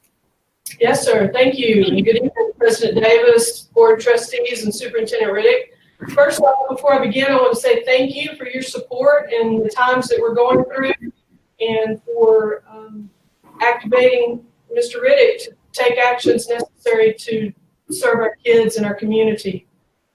As you're aware, the Call for Quality Schools process began 3 years ago when we launched our first opportunity to recruit talent pipelines, whole school models, and program models. In the spring of 2018, we had our first Call for Quality Schools, and in that time, we had 30 applications that were received by the district. In the fall of 2018, in our second call, we had 13 applications received, and in the fall of 2019, our third call, we had 5 applications received as we had a more targeted outreach during that time. Since last fall, we have worked diligently through the Call for Quality Schools process to investigate options for improving the high-quality seats that we can provide our students of Midland ISD. Through this process, we always keep in mind the performance and number of years in school improvement for particular campuses. Sam Houston has been one of those campuses of focus this school year. Based on the data reports that have been provided by TNL, Teaching and Learning, we believe that one of our Call for Quality Schools applicants, Third Future Schools, would be a good fit for Sam Houston as a turnaround partnership. As a turnaround partnership, Sam Houston and the district would be relieved from any sanctions or interventions attributed towards Sam Houston's performance for 2 years. When you review the cover sheet on page 108 of your board packet, you can see that we have engaged in the following steps toward this potential partnership. Our actions to date have been in fall of 2019, Third Future Schools submitted the Call for Quality Schools application, which is attached to the packet. Then on October 2nd, Third Future Schools participated in the Call for Quality Schools interview process. We had a variety of district staff covering from instructional specialists to principals to TNL executive directors to the superintendent and others that conducted an on-site visit in November to 2 of the schools operated by Third Future Schools. At that time, we talked to teachers, we talked to students, and we spent 2 days looking at the process and how they work within their school. In December, you as a board voted to allow the district staff to enter into negotiations with Third Future Schools. Third Future Schools participated in a required TEA partner webinar in January. And in February, on February 7th, Mr. Riddick conducted a staff meeting at Sam Houston. Then on February 13th, Third Future Schools staff, Mr. Miles specifically, conducted a staff meeting at Sam Houston, as well as held one-on-one opportunities with Sam Houston staff members. We have held open office hours for board members with Mr. Miles. We conducted a parent meeting at Sam Houston on February 24th. We had 2 community meetings scheduled. We're only able to hold 1 due to the virus. And district staff is engaged in continual conversations to formalize this partnership. Dr. Kale? Yes. I did make the parent meeting on campus. I missed the one-on-one, but do you have any numbers on how many of the staff at Houston and how many of the Houston parents took the opportunity of those one-on-one or whatever those interactions that were made available with them? Do you have any sense of whether the turnout was good, low? No, sir. I don't know how many took advantage of the one-on-one. Okay. I'm sorry. That's okay. We had about 50 to 75. I'd say 75 if you count staff members at the community meeting at Sam Houston. Yeah, I was at that. The majority of staff was there in person. Okay. One of the new requirements, I'm sorry. Okay. One of the new requirements for this submission cycle is that potential partners must have a minimum of 3 board members already designated. This is one of the new 1882 rules.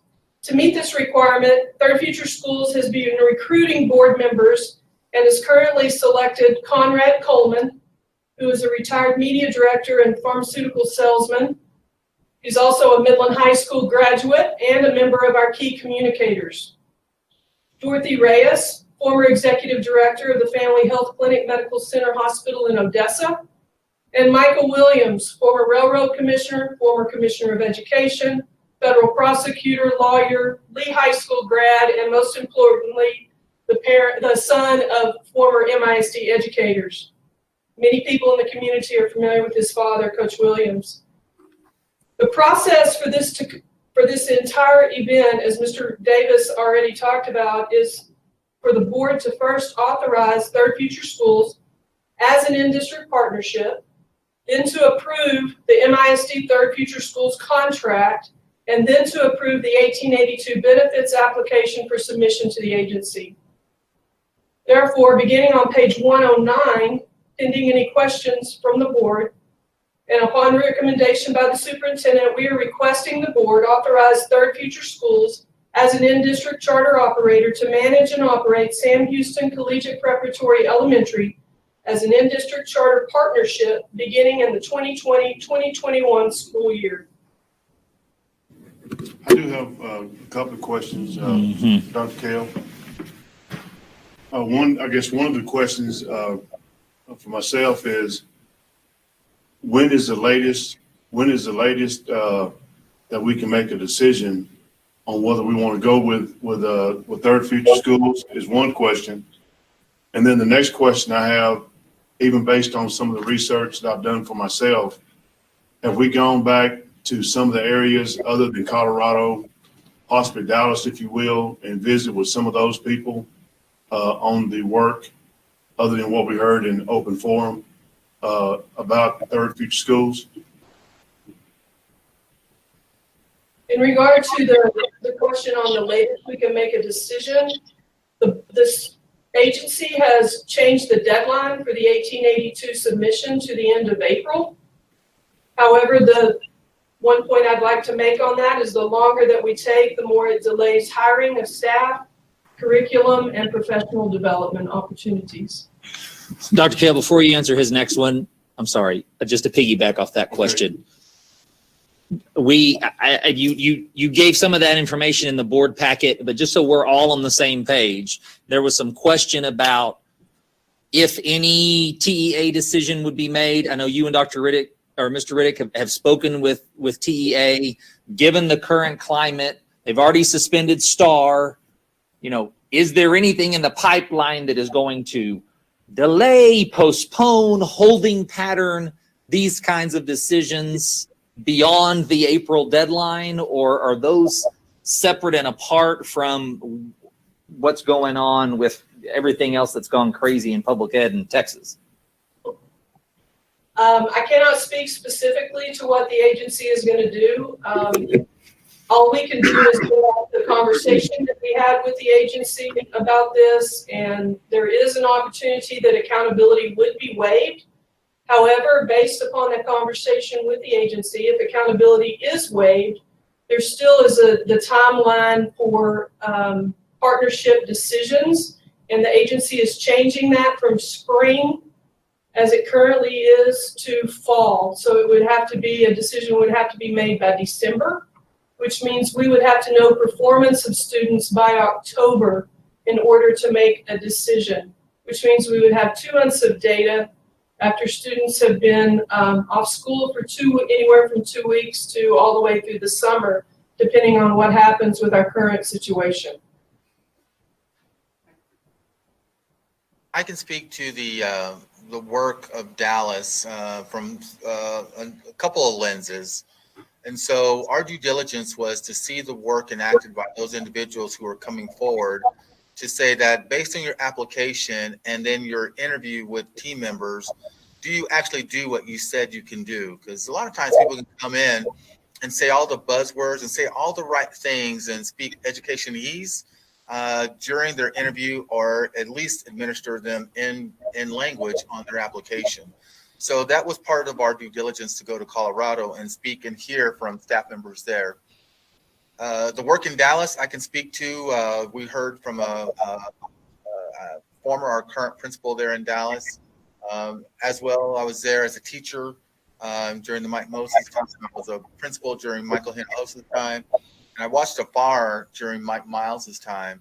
And I would tell you that there were challenges that existed through all of that in navigating the community there. It was during that time the TEI, the Teacher Effectiveness Index, to say, can you measure teacher performance in a variety of ways that allow the teachers who actually gain your performance get the money? I could share with you during the time that I was there, the state had tried to do something very similar through a grant that could be given to the district and drop down to the campuses on how you can to teachers based on that work there. And it was hard for teachers during that time to think through that their peer who was outperforming them could get money. And a lot of those methodologies got flattened so that everybody got the same amount, whether you were a performer or a non-performer, however it was qualified or quantified. So his attempt when he went there was to quantify, can we actually measure this out? And it disrupted that entire community of schools. And I saw this while in Houston. I will tell you, he did leave. Michael Hinojosa, who I have a lot of respect for, left Atlanta and returned back to Dallas and enacted the very same thing. He put in place the TEI as an operational principle, we call it ACE, to say that can you actually give teachers who are performing well and position them on schools that need that help and move money there. So it had a modification of the idea to take a concept and to push it out even further, so much so that the state has initiated a teacher initiative grant that says, can you develop a system where not all teachers are paid, in essence the same? Can you pay differently based on teacher performance, utilizing a number of tools to help drive what that could look like? So it's all challenging, what we're navigating and how we're embarking upon this work. And so we did not go to Dallas to speak to anyone in Dallas. There is a history that's already set. I'm familiar with it. It was, can we speak to all those things learned while in Dallas in leadership?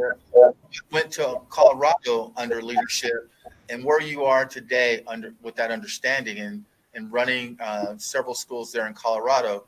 And does that speak to us versus our values, morals, ethics, and beliefs, and what we want from output and performance? And can we build something strong based on that? So that's how those pieces got built out with us in a conversation. I just got feedback around the time that he was on the campus at Sam Houston, and it was imperative that, these are going to be some of your team members, speak to them. So we did hold a campus-wide with leadership and teachers presentation and information session. The second day was going to be one-on-ones, and 25 teachers participated in the one-on-one time that he took with them. And he said, I'll be here all day, however long it takes, but I'll be here. So if you want to talk to me, we have that as an opportunity, and 25 of those did take them up on that. So tell us about expand upon what you learned from the due diligence of having all the folks who went to the schools to observe what they observed and talk to who they talked to. Yeah, so we wanted to see it from a multitude of lenses, not only from mine as a superintendent, engaging with his leadership team at the senior level, himself and Zach as the executive director and the CEO, but we wanted an instructional specialist who can tap in and see what did that look like from a lens of a new teacher in that program, the shape and the design of the program. We wanted executive directors to talk with the teaching staff to hear what are the things that you're seeing and what did you see being a part of the program, meaning those who have been in the program multiple years. What were their thoughts? What were their struggles? What were their strengths? We wanted to hear it from the kid lens as well, because we certainly want to talk to the client and understand, why are you doing what you're doing? How do you get help when you struggle? What's different about this school versus the school that you could be at? And why would you and your family select this particular school in this model? And then we wanted to couple it with data. When you're speaking to the exit ticket, when you're speaking to the resources and the style, how does that actually come into play? And how do you triage that day by day, in essence, route your kids based on their needs on that particular topic on that day? How do you meet that servicing aspect? And can we see that in play? And can we then have another conversation with individuals in different locales in the building? So the direct teacher and how the teacher, not only doing whole group, but when they go to small group learning, how does that impact? And can we watch and see what things do we see that we can glean that, hey, that's problematic, or that's actually what they said that they can do? And when you go to other group settings, what does that look like? The facility itself, does it resonate with, is this an environment that you'd want your kids in? The greeting, as soon as you walk in the front office area, is it an aspect of what you would want to be able to walk into and take your own student into that environment? We want to look at all those things from the curb all the way inside, walk the teacher, walk the students, walk the leadership team, and see how all those things are coming together. And we want a teacher perspective on that. We want principal perspective on that. We want executive team leader perspective on what that looks like, because we're vetting it to determine, is this something we actually want to bring, knowing that these things are very difficult to set up as partnerships. Now, is what you just said, Mr. Riddick, is that your response to the comments that were made in the public forum? I would say that, there's some challenges I have against what some things were said in public forum. It's an agenda item. We're speaking to it right now, but I would tell you that this is new. What we're doing today in virtual learning is something I aspire that we would get to at some point in time, which is relatively new also. Turning education into an environment where community members have a choice and an option to explore what is a learning style that fits me and my family and my student best. We have all the mechanisms for them to gain. How do I access that? And can we actually get you across the town to make that happen? We have for so long said your neighborhood school is the only place that you should go, and there should be no other opportunity for you to think through. We built out magnets, we built out schools of choice. Our portfolio model is to think through a lens that we develop what is the menu of options, because there's a cap to that menu. It's not to continue to grow the menu, and it's very thin. We want a very robust menu that's very deep. And can we provide that for our community? It's what I would aspire to if I were a parent, which I am of my last student. It would be what I would aspire to for my grandkids. It would be what I aspire to if I were a teacher. And I think about the lens in regards to who we're bringing in as partners. Could I be a leader, meaning a building principal, which I've done, and a teacher? Could I do those two things in this organization, and could I thrive? And if I find that I can do it, and I find that kids are grasping it, it's a partner that gets deeper and deeper to the stages that we are today. And you, yes, or Dr. Kell. I'm sorry, Kennedy, go ahead. You described all the vetting that you did in Denver. did you get any negative feedback? I heard how you did it. I didn't hear what feedback you got. Right. I did not, Mr. Kennedy, get any negative feedback from whether it was a student, a teacher, other staff members. Not that, he was next to me during these conversations. We have people alone, and we let the team walk on, and we'd hold people back to sit back and talk about, really tell me what your thoughts are around this program and the style of how that program delivers its model. Me personally, did not get any, and I didn't have someone else report back to me that, here's what I heard also in a negative way. Did that come through? So none of your team that went to Denver got any negative feedback? None that was presented to me. Okay, thank you. Mr. Kennedy, I had one negative feedback, and that was from a student, and that student said they're making him work too hard. Okay. That might be a positive negative. And I would like to also remind the board that in your December update from me, there were reflections from 5 of the people that went on this trip with us. So I want to speak real quick to the experience I had when I went to Denver Public Schools when we toured that up there. It was a previous year, but my experience was we went and talked to people at different locations and all the venues we had with that trip. People were real honest and open with all their processes that had going up there. And so, it gives truth to the fact that when you go somewhere, especially in education, that to me, it's more the fact that people are willing to speak the truth about what goes on and not speak the truth that goes on. So I find that our educators are very willing to provide information at the moment you ask them something. And my trip up there was very uplifting to hear, all the conversation we had about a system of great schools. And, so I applaud Denver for accepting this and for showing us what they're trying to do.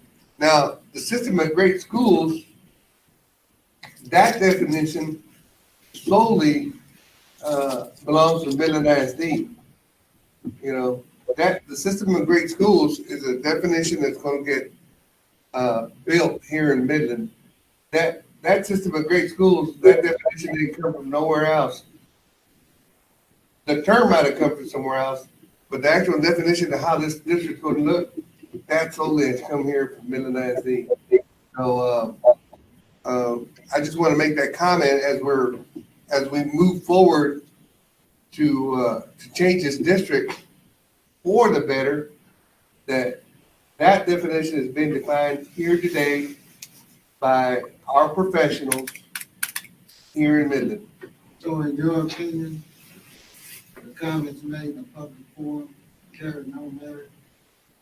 They carry merit in a sense of what people have to say. But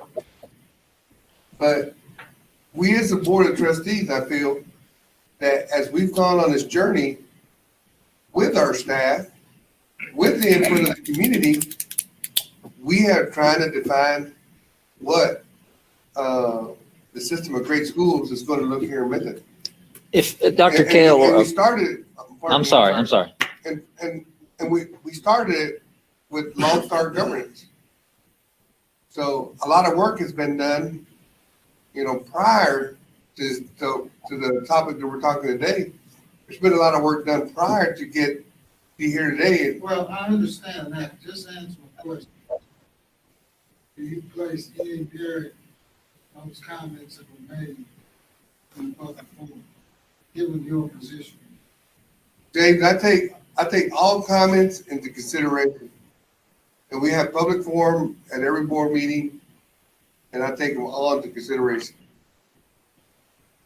So what's the answer to my question? Yeah, as far far as I'm concerned, I'm working for the public. So if the public has a comment to say, I'm gonna listen to it. The public of Midland, the public are everywhere, in a sense. I mean, you gotta reach out and hear all sides of every story. So at the end of the day, you have to you gotta weigh a weighing factor on this side versus another side. Yeah, you eventually gotta come to that determination. Mr. Riddick, what did your review, or the teaching learning staff review of the performance data of third future schools reveal? I would say as we look at their performance data as well as putting their performance data into our contract, it's impressive. Their year of growth, I can see how they get it. I understand the theoretical processes that have been built into the model to give kids more time on areas that they're struggling in, and how conceptually it's been built out and what that data is yielding. There's performance for teachers in regards to what that growth model looks like, and they're getting a year up to almost 2 years, if not more, in regards to students and the performance and gains and catching them up, which is a very unique model, which we don't see that type of growth in a lot of areas built out based on how we're delivering our style.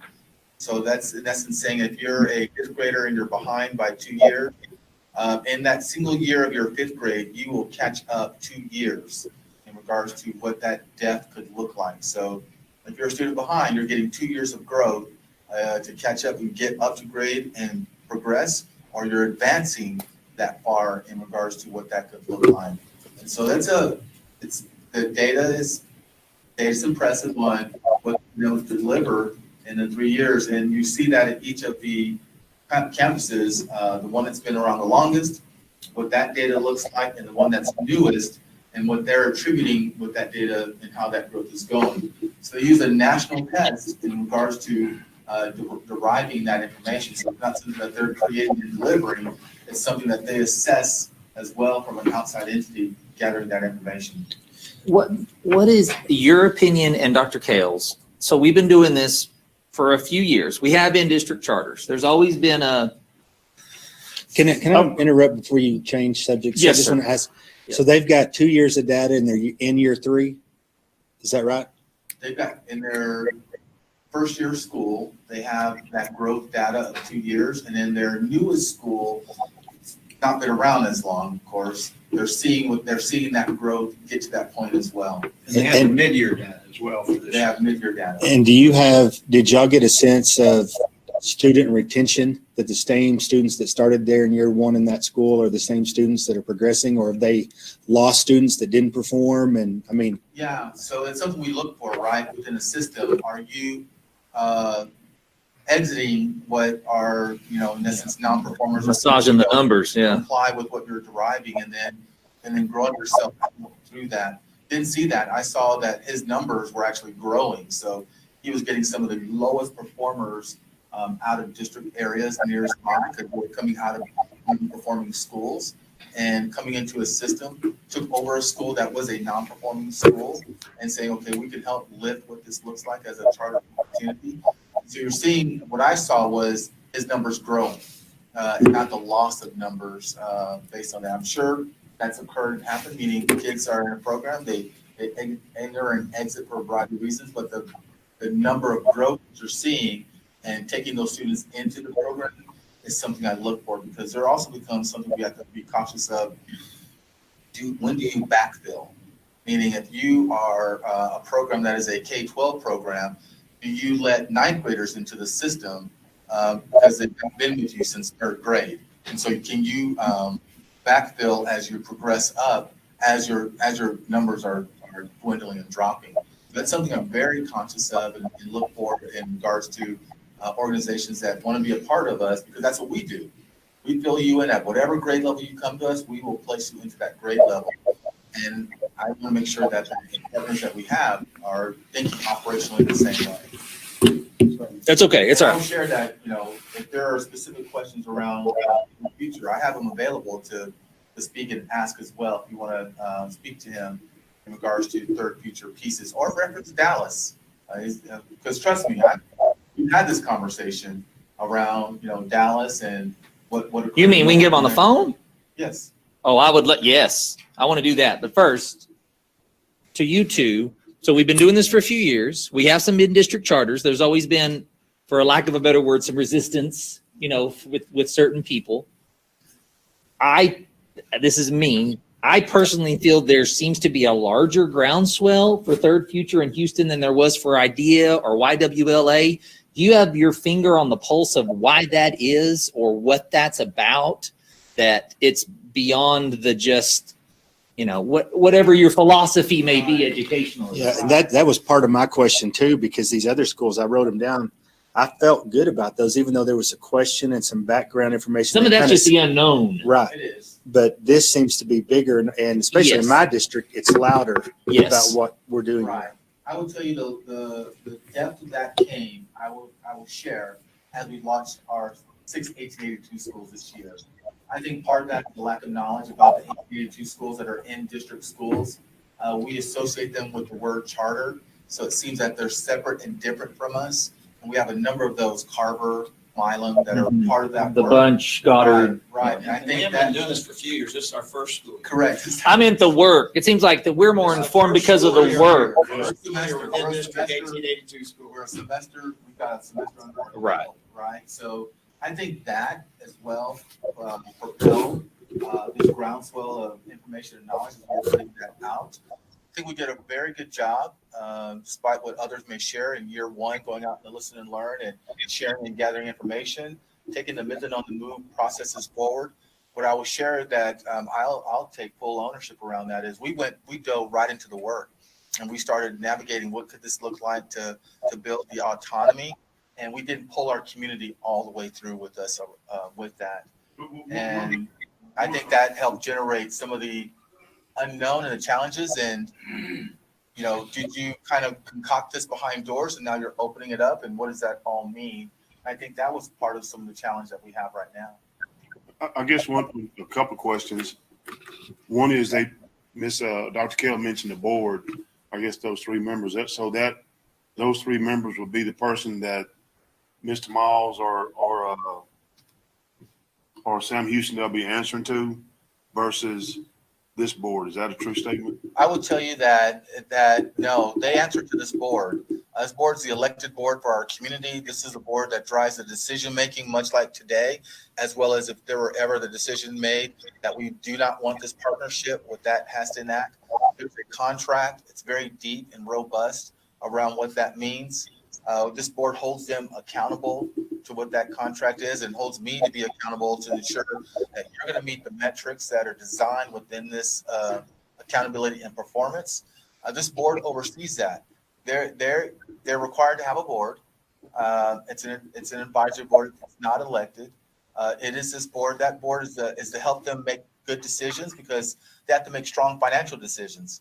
If that's not made, this board has an opportunity for removal for any partner that we have currently right now. This board also has academic expectations. And so if this partner or others don't meet those academic expectations, this board can say, we're going to move in a different direction. Those kids will, which they are, remain here with us. And the operating principle of who's running that will be dissolved. There's an expectation wrapped around that, as well as if they're performing and meeting all the expectations around the academics and all the expectations around the finance, that this board, we built in safeguards to say the board can't just say you're out. There's a vote of this board to make that decision as well. So we built it so that it's we're a caretaker and we're holding everyone accountable to what that looks like. Even though you have autonomy, you still have accountability. I guess one of the things that concerned me, whether it was IDEA or whether it's Third Future Schools, is how long are we going to continue to do what we're doing as far as inviting in-district charters, if you will, whether it's IDEA. Well, no, it's not just about F schools going in the fifth year, and it's not about, the whole menu becomes this portfolio of what is an external partner like it is with Third Future and IDEA. We've got some strong leaders internally, and I was one as well, that if I were given the opportunity to run my school and decide whether I want things from the district or not. I'm going to do it. I told Micah Hinojosa when I became principal, you will not have to worry about this school. And I told my teachers, as long as we're winning, they will let us ride the way that we want to do things. And we were able to make that happen. I think there is what I call an ROI, a return on investment, to share that.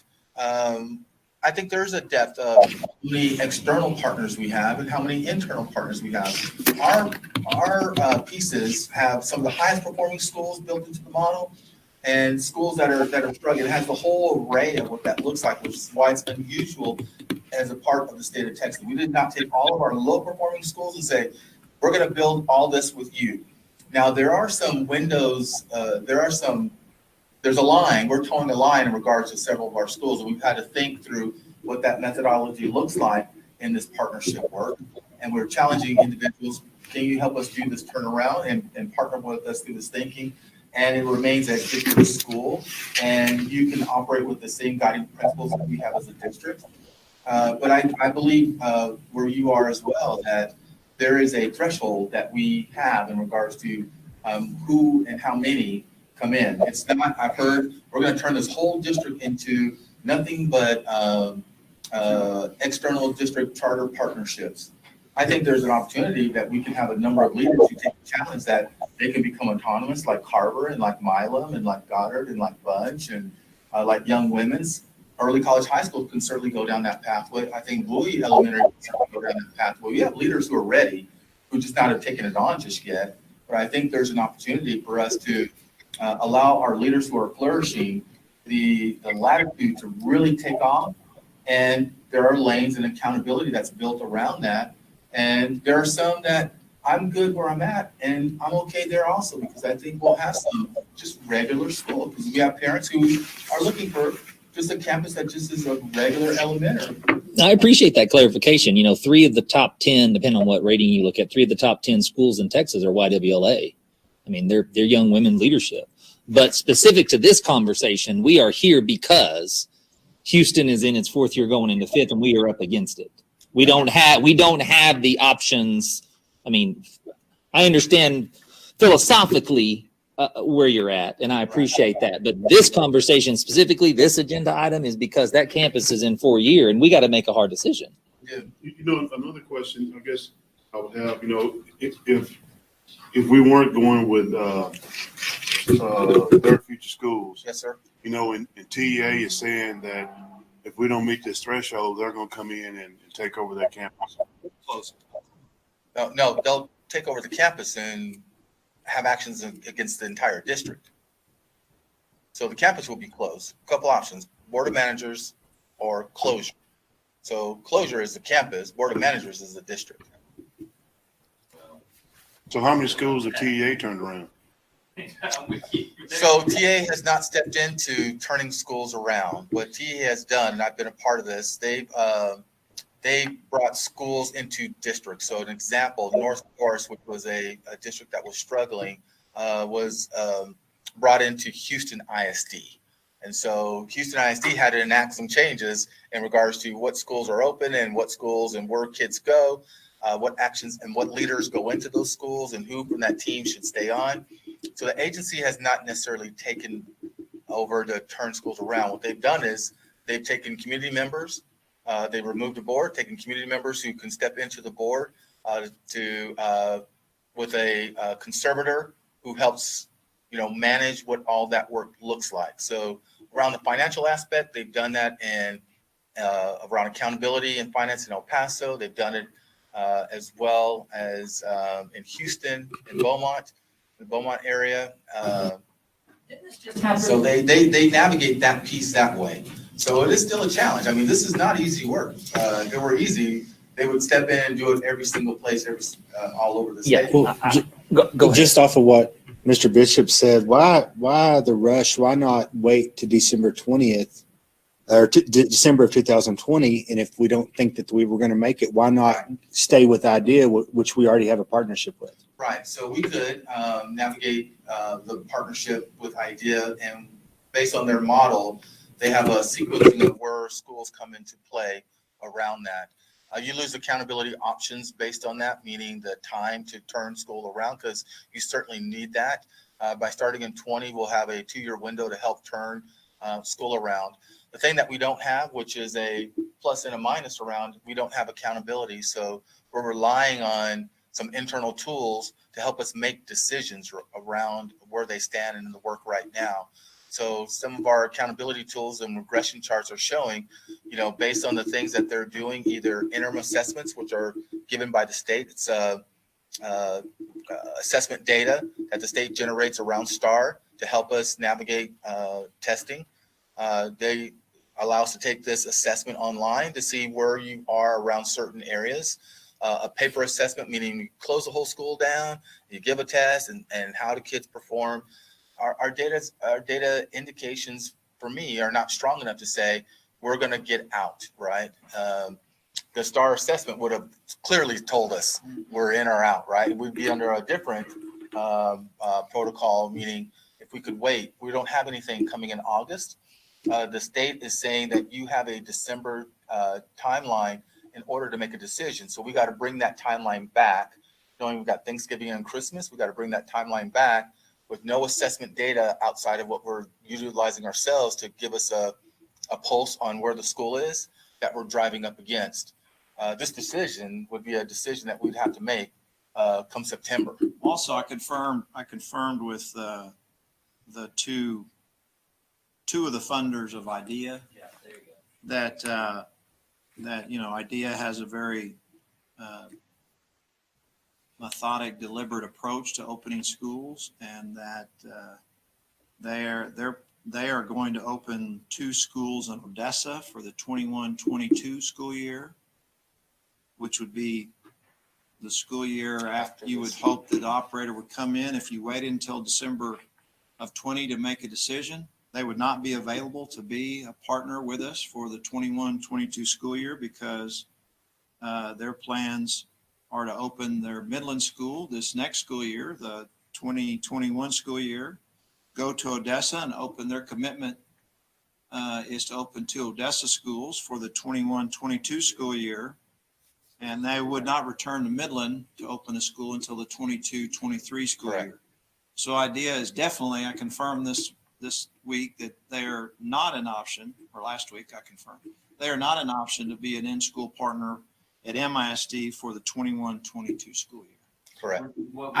I'd like to move that we go ahead and authorize Third Future Schools as an in-district charter to manage and operate Sam Houston Collegiate Preparatory Elementary as an in-district charter partnership.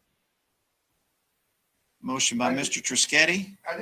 We can have further discussion if it's seconded. I'm sorry, Mr. Kennedy. I'm sorry. Motion by Mr. Kennedy. I just have Is there a second first? just a little clarifying question here, but Wait, Robert. Wait, there's a First, motion. the floor is open for a second. You have to have a second.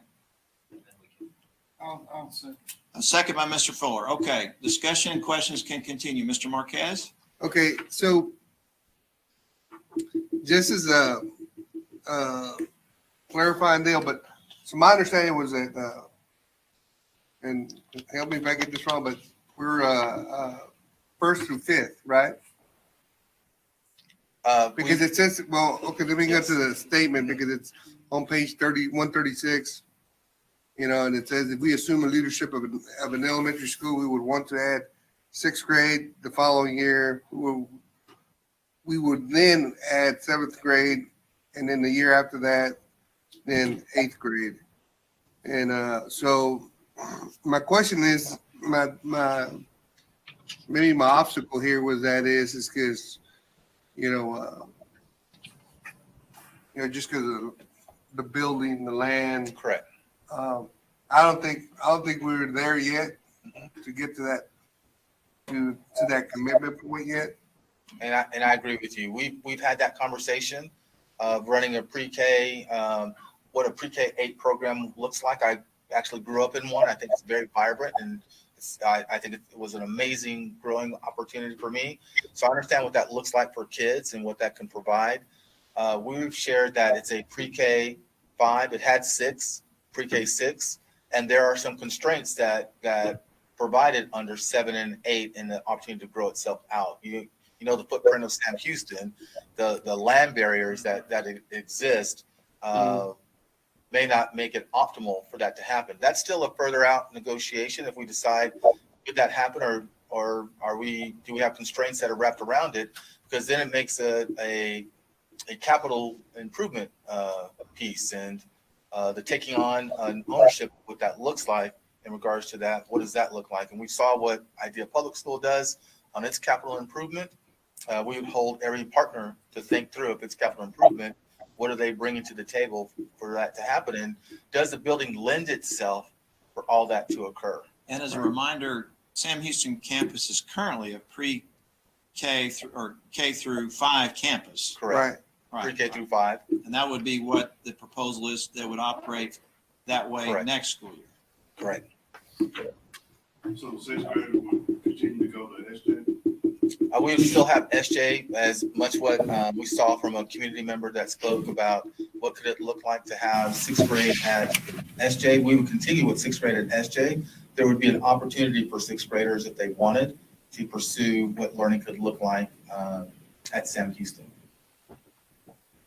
One of my questions, I've heard positive things about the current campus leadership at Sam Houston. Yes, sir. Unfortunately, their leadership was interrupted, this year, and they've only been in place for this year. But correct. What if the proposal were approved or the authorization were approved and moving forward? What is Third Party Futures plans for existing campus leadership, specifically Sure. Dr. Thurston? Yes, we took Dr. Thurston on tours throughout the country to look at programs, knowing that these programs were going to be designed based on all of our premises or mine, because I own it, in regards to where they were performing and the outcomes that were getting generated. Mr. Miles and Dr. Thurston have met. Very impressed with Dr. Thurston, as you would be. He's a leader who's intent, who's driven, who knows how to build a team and a familial experience for learning in the campus, and an accountable standard as well. And so those are all the things that any, I think, leader would like in someone running a campus. That's what drew him here. That's what I like. And so he has said that he does want him to run the campus. So he would remain as principal if Correct. He would remain as went principal. forward with our future schools. Correct. And we don't think that he would serve MISD better by being a principal in one of our schools? But it is our school. Well, it is our school, because it belongs to us, right? It's not, they're not separate. The kids are ours, and the program and the accountability still belongs to the district. I've presented that to Dr. Thurston as well. This is a program that you can lead. I've shared with them on multiple occasions. Mr. Miles does appreciate your leadership, and leadership when you start a program certainly does matter. And so, but if this is something that you don't gravitate to, we've got a school that you can move into. We'll have an opportunity for you to stay in the district. We have some opportunities for that to happen, but is this one that you feel like you resonate with? And let's go look at the programs plural, and see that came through the call. And I've had this as very frank conversations, because we do have those. And he shared that I'm in this program, and this is the school that I want to lead. He's also sharing with Mr. Miles, these are staff members that I vouch that these are members that are on board and believe in the operating principles academically that we can deliver. And so they're having that conversation. I think that helps Mr. Miles as well in building his teacher team in regards to what that looks like. And they'll share in interviewing team members, and in the end, Mr. Miles will make a decision as the leader of the program to say, this is the team that I'm rolling forward with. I've got my leader, my assistant principal, my teacher leaders, and there's an expectation, which is driven very high, on where they need to meet the challenge on achievement. Dr. Kale, I appreciate all of your work, and Ms. Ware, please communicate to her we appreciate the work of your team. These are big things, and MISD is doing things that are not being done elsewhere.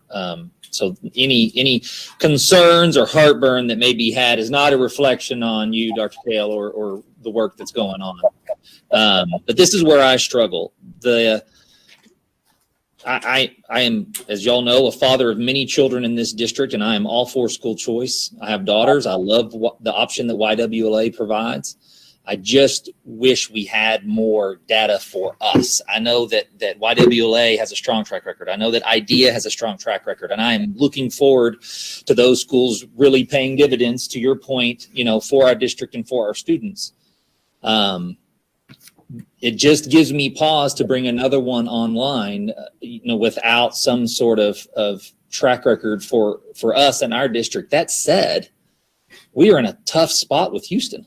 And if it was any other campus, if it was just bringing another one online, and we're going to flesh this out over a few years, but I mean, we're up against the clock. And as much as y'all know, I love a fight with Austin, and I would gladly give them the keys to Houston and call their bluff. That may not be the best thing for our students with Houston if we're not going to get some sort of press pause with all of the COVID-19 stuff that's going on. If the timeline is going to stay where it is, I feel like that the option is no option, that we really are in a position that we have to make a decision for that school. As much as, I begrudgingly, we got elected to make hard votes, and this is one of them for us and for our students and for our community. And so I'm just trying to articulate to the rest of the board where I'm at. I've had a lot of conversation with Dr. Kale. I appreciate you always entertaining my questions. Mr. Davis has always been good to take my call.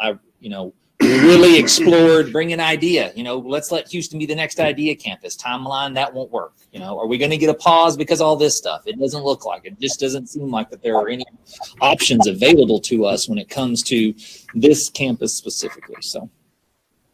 And I would just share that, I don't know how many times you have to win a race to determine that you're a winner, and where that all begins and starts. IDEA started at ground zero and develop themselves over 10 years of time. I think programs mature and develop. They learn from what successes and pluses and deltas that they have along the way, and they grow and get better as they move along.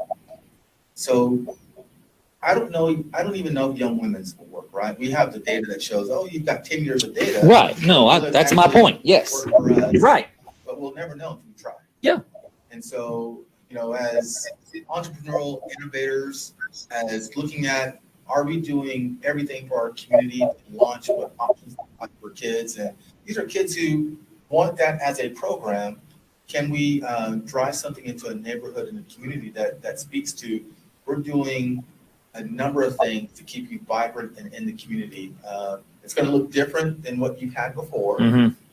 It's going to test us in a lot of different ways. We're going to know in several years what outcomes we have on this, but we'll never know until we dive down that process. And we could easily stop. I'm certainly a fighter and a fighter for kids, and so I want to provide what could be someone that I believe can deliver. And if they can't, well, that's a mistake, and that's a learning that we're going to have to navigate so that we can get better on the next occasion. But if they can, we tell all those who have innovated along the way that that innovation was not worth it, and we've achieved great things as a nation, as a people, as a community, as a city around that. Because I guarantee the person who says we're going to drill and we're going to drill horizontally, I guarantee that person, someone looked at him cross-eyed. Yeah, no, it's well said. But to your point, using your analogy, how many wins does it take? I don't know that number, but I know it when I see it.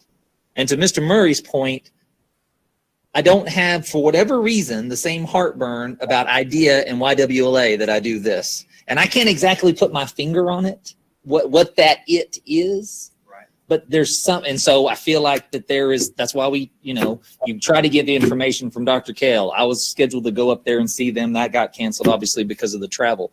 You talk that through and you try to make the best decision. But, to your point, how many does it take? I don't know the answer to that, but for whatever reason, I can't quite put my mind or my finger on what the it is, but there's something.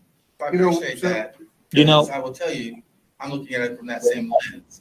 And I feel that there's something about this dynamic of learning that inspires what kids can do. Mm-hmm. And if a teacher believes in the freedom of being able to teach authentically like they wanted and deliver for kids, it could be something that's a game changer. And maybe for me, it is the unknown. And so idea they bring a whole team that comes with it, and Young Women's brings a whole team. There's not a whole team that comes with this, right? Right. So this is a small team that is as presenting. Here's a model and a plan, and we believe what we do is actually going to give us a lift. And I'm all in around what that could look like as an option for our kiddos to say, could we establish and keep this as a neighborhood school with this as a program and an idea? And can we make this happen? I want to do whatever it takes to make that happen for kids. I presented what is a long, lengthy due diligence process. A whole team has worked to vet that, to share with the board. Here's an opportunity for kids to have something very dynamic. Now, does it have some other pieces that come along with it? It does. We owe it to the kids at Sam Houston to do something and be proactive by saying, hey, let's wait till November, September. We're not being fair to the kids at Sam Houston and to the teachers at Sam Houston and the administration of Sam Houston. I think as much as we are taking a risk. I mean, we don't have but we took a risk with IDEA and Young Women's Leadership Academy. Just because they did it other places didn't mean they could do it here. And so I think we have to say, okay, we've done this. The professionals have said this is a good deal. Let's try it. And one of the things I want to bring up is that, 3 years ago when we started this system of great schools, and one of the things that we started talking about was student-based budgeting. To me, that seemed like a mountain that you would not climb in 5 years. This district did a lot of work to get to the point where we can do that student-based budgeting. Carver, Milam. So the district's done a lot of great work to get us there, and this particular partnership has less, sees more or less. I'm not sure if I'm saying that correct. It's less seamless, if that's correct. I mean, there seems like less hurdles here than some of the other stuff we've gone through. So anyway. Yeah, one thing is for sure, the last 2 years of their academic performance far outpaces the academic performance that we've experienced at Sam Houston. Right. The good news is that also the other benefit I see is that they have done so with that track record, utilizing new methods that we don't currently employ in this district, some of which we do, but a lot of their core, we haven't yet employed it in the way that they employ it. Right. And so we'll have an opportunity to see how those methodologies translate and whether they're successful here. If they are successful, we'll have a front row seat to it and be able to replicate it and learn from it and use it in other campuses. I also like the fact that the existing principal, which I think has the confidence of a lot of the parents that I've heard from on that campus, will continue in that role if he so chooses to. I hope that he will. He'll be given that opportunity. That too will help, I think, the students continue with a neighborhood campus if that's what they choose to do, and continuing to go to that campus and have Dr. Thurston lead it. I think that's another plus. I think Mr. Marquez is alluding to. It's in many ways the most seamless of our third-party in-district charter opportunities that we've been pursuing. I hope that the others are successful as well, but this seemed to be a little more seamless than others, and there's continuity there that I think is attractive, I think, to the parents and the students on that campus. I agree. John, I think you're. Mr. Fuller, I believe your mic needs to be on.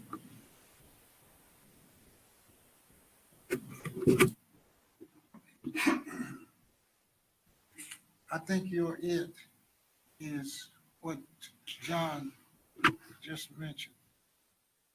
Risk. We're sort of back in the corner now. And all we can do is start fighting to get out of that corner. And I think the opportunity to address the community's desire for change is really on the line now.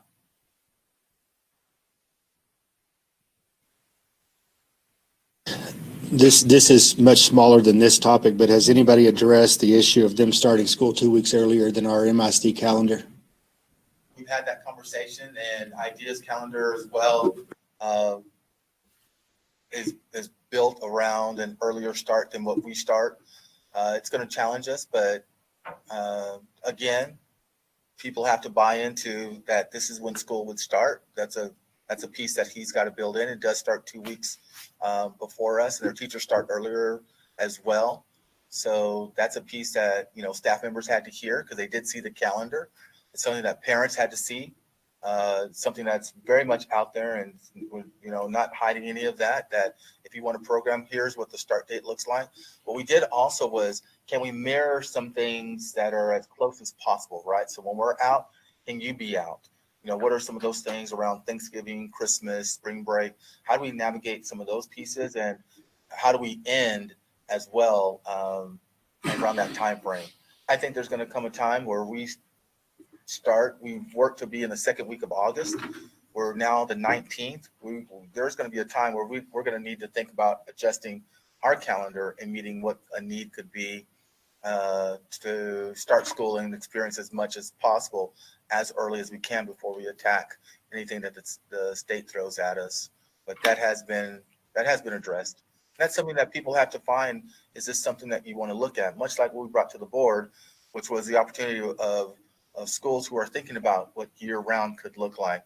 Does that appeal to you as an opportunity? We heard in that commenting, some parents it did and some parents it did not. And that's the luxury of having what a choice looks like, right? Because that's when you want, what that deliverable is. They also do something very different. They will offer after school and before school care where we offer it, but there's a cost associated with how that looks like for us. They're going to offer it free. That's a different model than what we have. That's going to push them as an opportunity as well.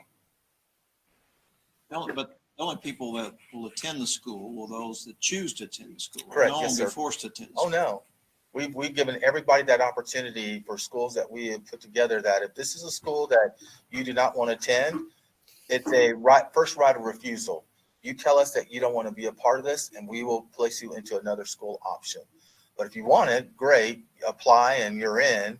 But if you do not want it, we will work to put you into another program that's available, or you can apply to another program that sits out there. Neighborhood school first.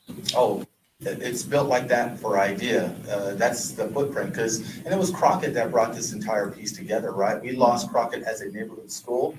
We heard from hundreds of individuals who were speaking about what can we do around Crockett. The same conversations I think are being begged out today to say that we closed Crockett. We sent 400 kids out of their neighborhood and brought 400 kids back into Crockett. And I could live across the street, but I could not attend. My thought process was that was not good. So what can we do to ensure if we're ever up against that again, it's a neighborhood school? And we told the idea, it's a neighborhood school. Fill it with your neighborhood kids, and any seats that are sit out there, what we will offer as a transfer opportunity.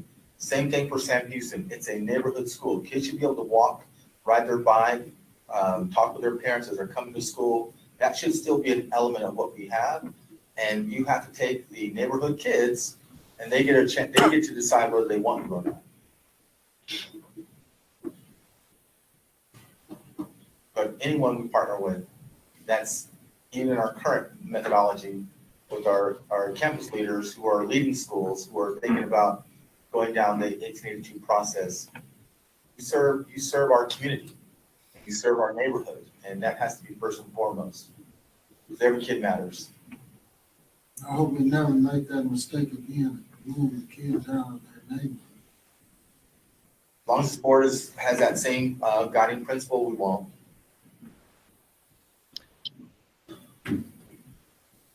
We had to get legislation enacted We did for some us work. to avail ourselves of this option Yes, these times. and we worked very hard legislatively, and thankfully with Representative Craddock to help us navigate, let's not let this be the finality for an entire community and a neighborhood. There should be other options that we seek out in order to explore what this looks like. And he worked diligently and hard in order to get that past the House and the Senate in order to create a bill. And it's extremely difficult to make those things happen. And we were able to navigate that here in Midland so that schools across the state have this as an option to think through. We don't have to close. There are other options. Closing schools is not what a community needs. Let's not. If you'll procedurally have the right to call that, but I'd prefer any other questions or comments before we go to the formal route of calling the question. And again, I have Mr. Miles available if you have a question. If you'll indulge me, Mr.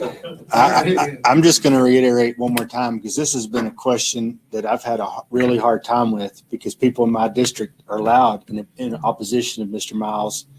And, looking through when we came and met with Dr. Kale, the things she said were great, or the things he said, wasn't she, it was Mr. Miles speaking to us.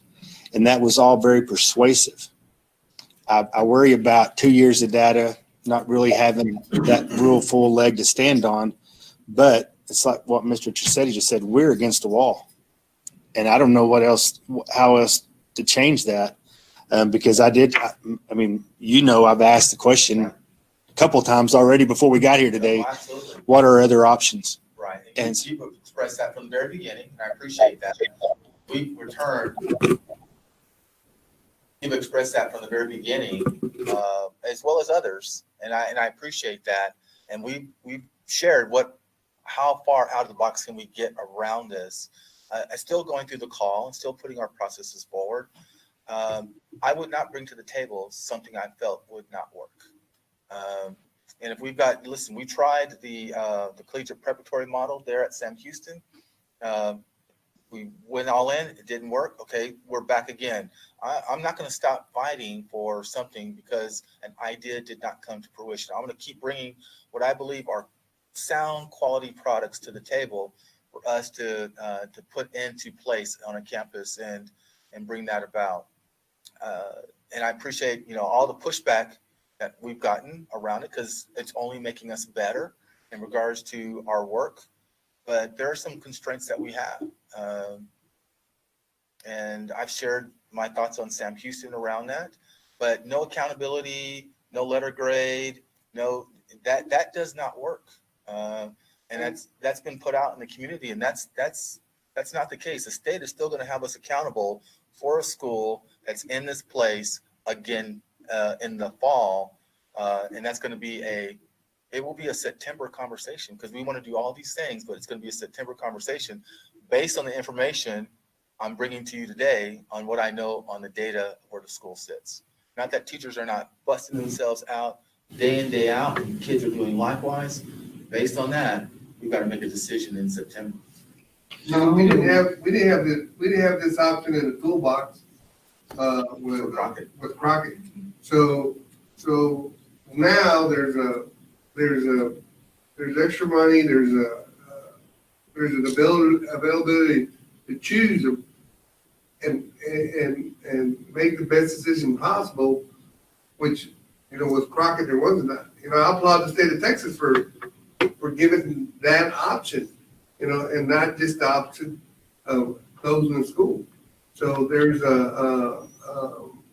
we've been awarded a lot of money to have a schools of transformation. We've had a lot of grants, they're helping us out. There's been a lot of work done to get to where we can offer the system of great schools. Once again, in the definition of Midland, Texas, and I applaud the administration for presenting this to us, because I think it's a good option. Last word for me is I'm a proponent of building MISD, and I like doing it from within, and I like doing what we did at Carver, and I'd love to do that at Bowie or Fasken or wherever, Great House, wherever we've got strong leaders. And I just want that to be noted, because that's where I think I saw a system of great schools, and I just want that to be a record. And I appreciate that. We have 6 that are in that model right there, and there is still opportunity for others to move forward. So I appreciate the fact that you appreciate our internal leadership navigating it. We have 2 external partners, Idea Public Schools and Third Future, who's on the table today. But we outnumber what that looks like internally for those who are going down that process right now, based on our current leadership. And I will tell you, our next emerging leaders, there are some that are kicking tail and will be ready to launch down that, if that's something that their community wants and their teachers want. But it's a long conversation to have in regards to going down that pathway. But I appreciate you saying that, because those 6 are ready. Any other questions or comments before I call for the vote?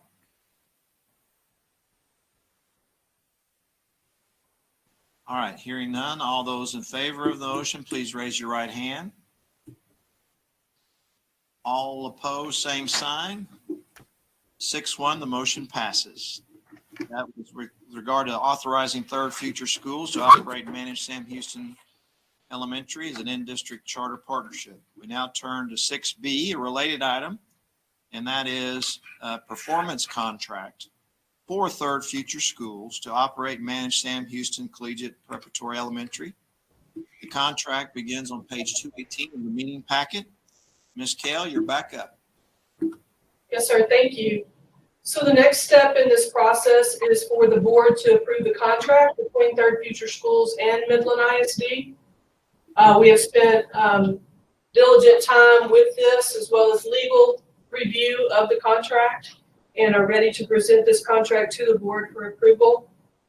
So upon recommendation by the superintendent, we're requesting the board to approve the performance contract for Third Future Schools to manage and operate Sam Houston Collegiate Preparatory Elementary beginning in the 2020-2021 school year, and authorize the superintendent to make any clarifying revisions or amendments to the document after consultation with the district's general counsel, and to execute the final document. Motion to approve. So Second. because there's Sorry. specific language that she was citing. Okay. Motion by Mr. Trischetti. Second. By Mr. Marquez. Well, you got the motion last time. I'm giving Marquez a second this time. That's just fine. All right. I actually saw his hand first before you raised it in the big screen in front of me. I'm sorry. All right. Any discussion or questions about this item?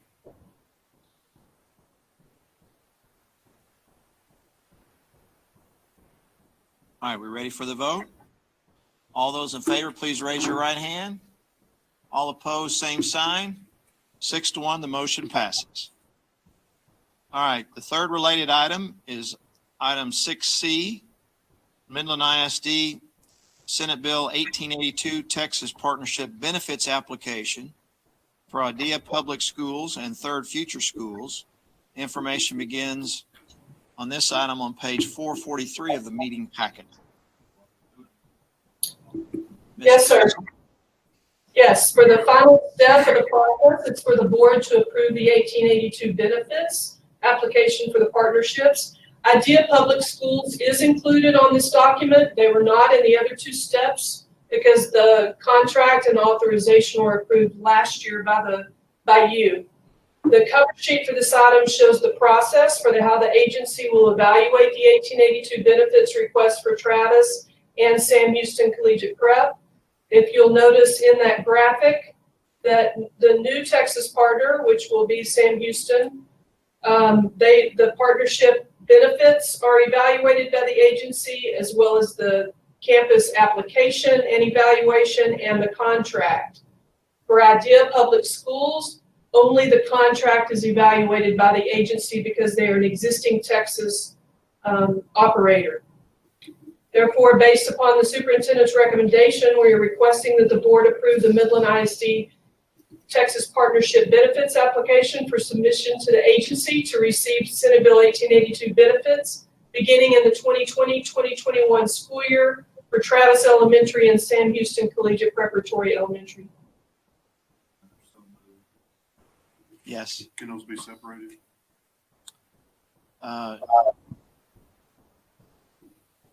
There's no reason why they can't be separated. There are separate applications, or is it one application includes both schools? It's one application that includes both schools. All right, I guess as it's currently written, we could take them up separately, and in the event that one of the schools doesn't pass, we could revise the application, only submit one school, correct? Yes, we could. And actually, the authorization, the approval of IDEA, you actually went through that process this last year, so that was more of a formality for this year. Yeah, I'm sensing that's not the problem, but we'll take it up separately. All right, so let's take up IDEA first, separately. The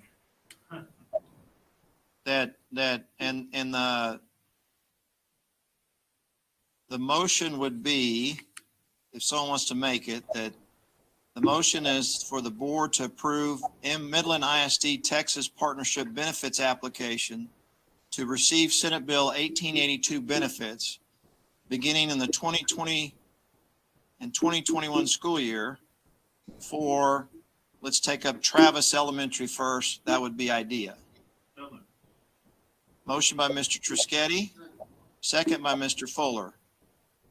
Any discussion, questions, or comments regarding this item? All right, we're ready for the vote. All those in favor of this motion, please raise your hand. It's unanimous, 7-0.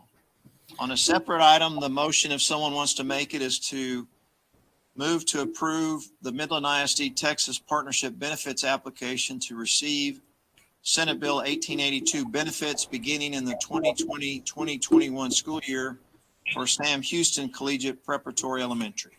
So moved. Motion by Mr. Kennedy, second by Mr. Folder. As a discussion or a comment, I would say that since we've already authorized it, and we've also authorized the contract, that we would just be leaving money on the table if we didn't apply for the benefits that the state is willing to give back to us for engaging in 1882 partnership school. And for a school district that sends back $132 million to the state, it'd be nice to get some of those, a small portion of those monies back to support this Sam Houston Elementary. Mr. Davis, I'd also like to make a comment that David Thompson from Thompson & Horton has advised me verbally that Senate Bill 1882 monies are not part of Chapter 49. Recapture. So they're not subject to recapture. Correct. Right. That's even more reason. Even better. All right. Any other comments or questions? All right. Ready for the vote? All right. All those in favor of the motion, please raise your right hand. All opposed, same sign. It's 6-1. The motion passes. All right. Thank you, Ms. Kale. Appreciate all your work. Mr. Riddick, thanks all the folks that work so hard on this. It is now 8:18 p.m. and we will go into closed session in accordance with Government Code Section 551.071 through .074, 551.076, 551.0821 through .084. Been participating online. Thank you very much for your interest and your participation. We will be emerging from closed session when that closed session finishes to address action item number 8A, which is discussion and possible approval of employee contract renewals, extensions, term, probationary, and non-certified, and authorizing superintendent to issue contracts, both for the probation and dual contracts and the term and dual contracts. That information begins on pages 470, 471, and 480 of the meeting packet. So if you're willing to come back and join us, We welcome you, and if you're leaving us for the evening, thanks for attending. Appreciate it. It's 9:07 p.m., and we are merged from closed session to take up the next agenda item, which is 8A, discussion and possible approval of employee contract renewals and extensions, term, probationary, and non-certified, and authorized superintendent to issue contracts, both probation and dual contracts and term and dual contracts. Motion by Mr. Trischetti, second by Mr. Bishop. Any discussion or question? All those in favor, please raise your right hand. See John's hand. It's unanimous. Thank you. And it is now 9:08 p.m. and we are adjourned.